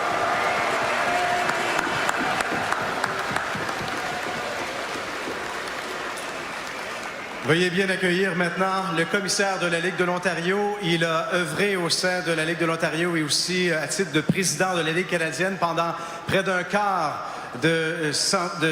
pendant 24 ans exactement, a contribué évidemment à l'essor de la Ligue, mais aussi de la Ligue canadienne en entier. Et il va annoncer sa retraite, il va quitter ses fonctions à la fin du mois. Et évidemment, qui de mieux de présenter le trophée que M. David Branch. Saginaw Spirit demonstrated tremendous resilience and character in winning their first championship. They beat a formidable team that seemed unbeatable. And without further ado, please join me in welcoming Saginaw Spirit captain Braden Haché to come to center ice to receive the Memorial Cup. On invite le capitaine du Spirit de Saginaw, Braden Haché, à bien recevoir la Coupe Memorial.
What a moment. Braden Haché, the captain of the Saginaw Spirit, celebrating with the Memorial Cup, the very first Memorial Cup for the franchise. And the second player to get it, rightfully so, the man who scored the winning goal, Josh Bloom. And we loved his interview after, Craig, where Julia asked, is this the best game that your team has played this season? And he said no, but I mean, that's part of the joy with junior hockey, the ebbs and flows, the momentum changes, and we definitely saw that here tonight. Well, I would disagree with Josh Bloom because with the exception of about 7-8 minutes in the third period, they played an exceptional game. And then they found a way after it seemed like London had every opportunity to push this game into their favor after tying it 3-3. So you go through that little bit of a bump on the road and you kind of find yourself teetering a little bit, but they got themselves settled and they turned the tables on the London Knights. Because on Wednesday, in the game to get to the final, it was just over a minute when London scored to beat Saginaw. That's the way you turn the tables in a championship game. Saginaw started to build their belief as this tournament went on. A 7-1 win over Moose Jaw, and they made a big-time statement. And I think all those players in that room said, if we can do this to Moose Jaw, we can beat London in one game. And Owen Beck was a big reason why, the tournament MVP. He took this game by the horns, and very deserving of that. Talking to both coaches and the managers, they said the same thing, that this was a 50-50 game, that it was a toss-up about who could win. A lot of respect for each other, obviously a hard-fought game, and everybody Everybody wants to win their last game. Unfortunately, only Saginaw can be able to do this. And Chris Lazary and the coaching staff, they finally solved that Rubik's Cube. That was the London Knights. All right, well, let's get it down to the MVP of this Memorial Cup. Here's Owen Beck with Julia. Owen, you won an award in St. John. You were here last year in Kamloops, and now you finally get to hoist the Memorial Cup here in Saginaw. What's it like to finally put a bow on that journey? Oh my God, it's unbelievable. This city's come behind us. It's been a fantastic experience. Man, this tournament, it's one of a kind. I mean, you know, just to get to play in it last year was such an honor. And I mean, to win it on this stage at home in front of our crowd, man, it's going to go down in the history books, and I'm never going to forget it. Do you feel like you proved a lot of people wrong, your team? 100%. London's a hell of a team. You know, they proved that in the playoffs. You know, I think it could have gone either way. And, you know, we're just so thankful this one went ours. Thank you very much. Thank you. Well, a couple of players getting a bit of redemption here at this Memorial Cup. We know about Owen Beck and Peterborough losing in the semifinal last year, as well as Jorian Donovan, who was in the final with Hamilton back in St. John in 2022. They lost to the host that time. He's now the host winning it this time around. And it's just that stick with it, right? And how you never know where your career is going to kind of end up. And again, this is a big hat tip to GM Dave Drinkle, bringing in these players mid-season, knowing that they were going to be the hosts of this year's tournament and trying to give them the best opportunity to do exactly what they're doing right now, and that is celebrating with the Memorial Cup. Yeah, Michael Misa, just 17 years old. What a thrill for him. He won an OHL Cup.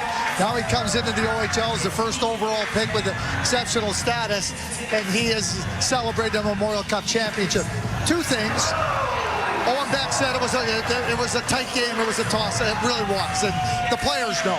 But we need to go back to the trade deadline in 2023. The Saginaw Spirit were a good team, and they looked at it and they said, "Are we good enough to compete for a championship this year, knowing we're going to have the Memorial Cup next year?"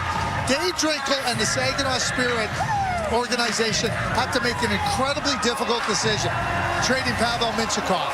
But what that allowed them to do was get a whole lot of picks that got them Jorian Donovan, got them Owen Beck, got them Dionisio, got them Christopoulos. If you don't make that move at that time, you don't have enough depth to be able to come to this tournament and win. That is a hard thing to do, because what you're telling your players is, we're good, but we're not good enough. And no player ever wants to hear that. Real credit to the organization. Well, Chris Lazary, as we mentioned, was talking all about this Rubik's Cube that they couldn't figure out, that being the London Knights. Well, it's a different story here in their 12th meeting of the season. Let's get you back to Julia, who's standing by with the head coach. Okay, first of all, Chris, congratulations. Second of all, you and your GM look questionably alike when you got the playoff beards going. Laura was talking about the Rubik's Cube you had to solve in the London Knights. How did your team ultimately do it today? Yeah, I don't know. We got one shot through. We got to scramble. To be honest, like up 3-1, you're one period to go. They tie, and you're just like, you're in your head like, this is no way. There's no way this is happening. And then,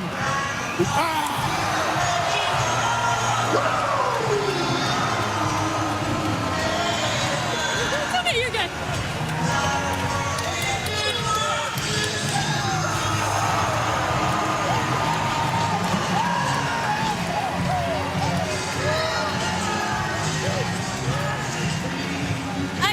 Jinxed that. I just said we hadn't been Gatorade showered yet.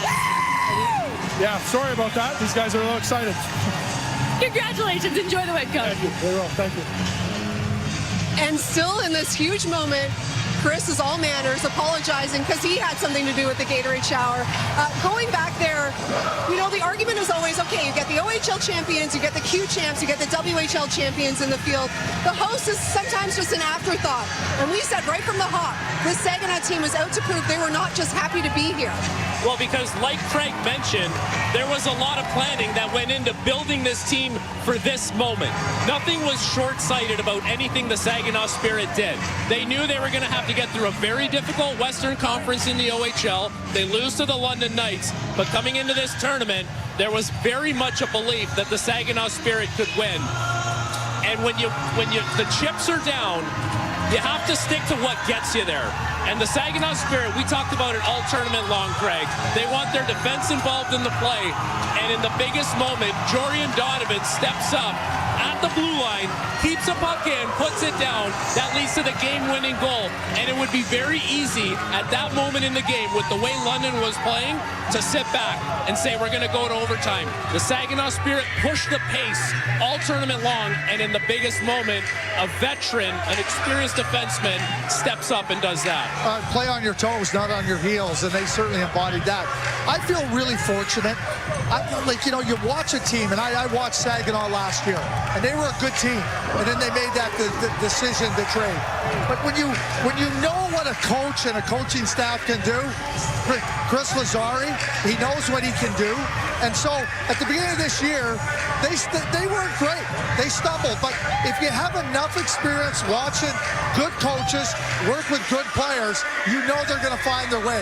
And they certainly did find their way, and they absolutely carried that through to the Memorial Cup Championship. We said it could be a very big weekend for Zane Parekh, who was the winner of the CHL's Top Defenseman Award yesterday. Not too bad here today, Julia. Zane, what a tournament for you. You said when you won the Top Defenseman in the CHL award that you learned a lot about winning this year. What did you learn about it on this run to the Memorial Cup? I don't know. I'm speechless, and we just won a Memorial Cup. It doesn't feel real.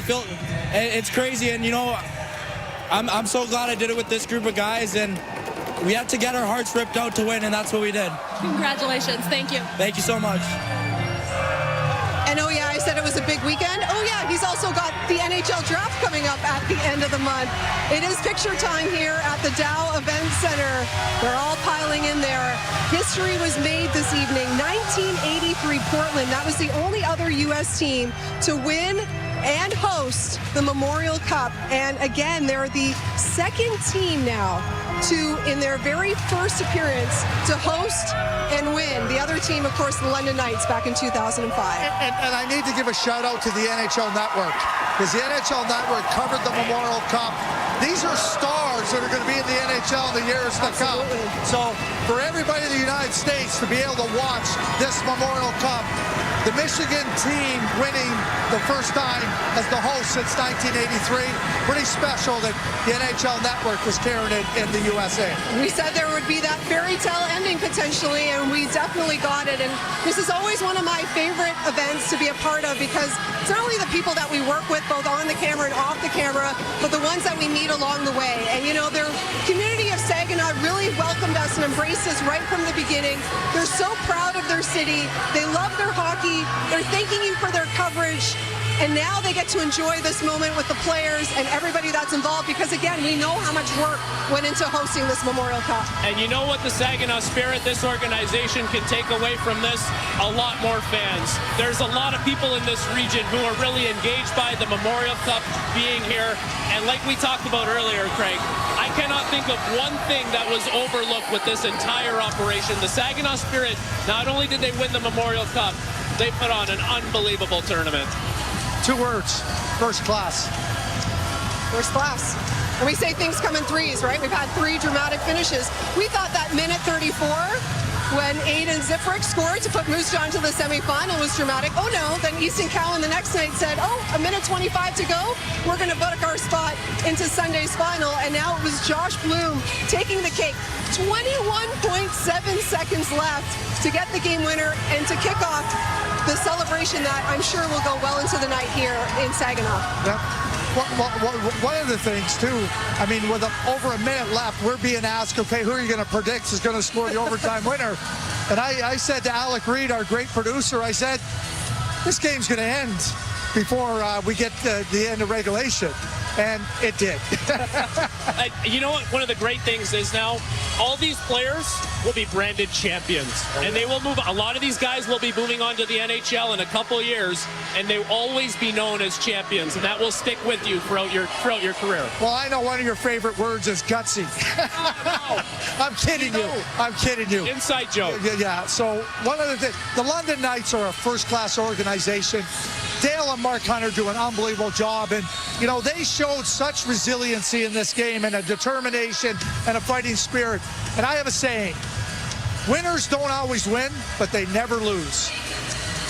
Well said, Craig. There's too many people that I would like to thank, and we don't have enough time for that, but the biggest ones, thank you to Saginaw, thank you to the Saginaw Spirit, thank you to our entire crew here in Saginaw. They work so hard. You don't get to see their faces on TV. You just have to look at the three of us knuckleheads, but they do so much work for us, and we can't thank them enough. And again, thank you to the viewers for watching along with us. It was a fantastic tournament from start to finish. Again, happy to be a part of it, working with you guys as well. And that's a wrap on the 2024 Memorial Cup from Saginaw.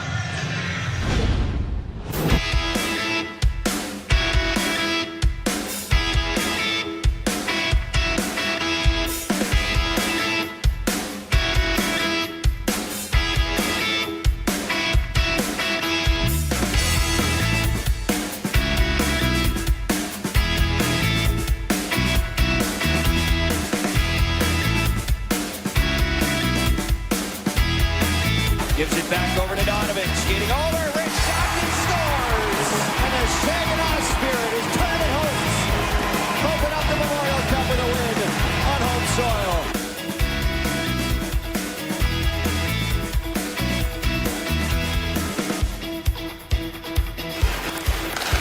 Gauthier carries in. He might have a luck here. Passes off and Woodward scores. Barzak Cote looks for the shot.